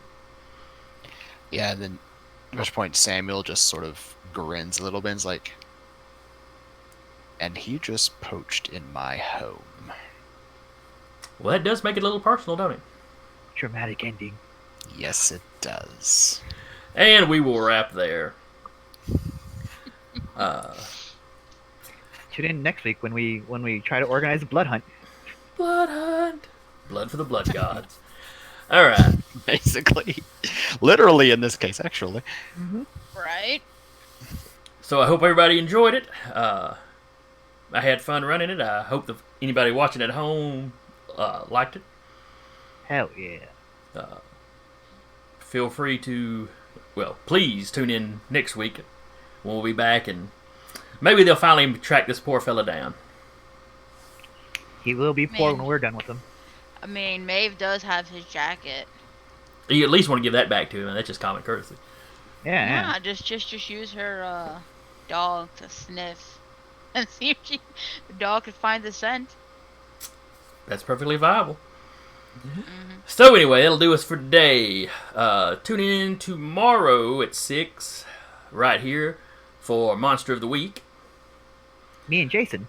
Yes, both as players. Let's go around. Let's see. It's Monster of the Week tomorrow. Then Thursday night it is Descend into Avernus, which is D&D 5e. And then we come back around to Monday with the Escorts, which is also D&D. And then we'll be back on Tuesday. Anything else we need to mention? I think that's it, unless you want to start plugging YouTube and Patreons. Well, I know Direbird's got a Patreon, but I can't remember what. Yes. I can't remember where it's actually at. Is it Direbird GM or it's is in it? the. That's right. It'll be below us here on Twitch. Yeah. Yeah, it's below us. And probably in the notes on YouTube. Our Session Zero's in there. Yes, it is. Patreon supporters can see our Session 0, where we went through coterie creation, fleshing out some of the background, where we did our pretty relationship charts that you probably Our can't see. interpersonal relationships. That you probably can't see on That here looks a because lot it's better. pencil. That looks a lot better than mine. But so anyway, that's us for today. Yeah, yours look fine. Your guy's a lot prettier than mine. I literally wrote name, who they liked, who they disliked, and the reason why. Just Nice. in a sheet. Well, anyway, we will see y'all next time.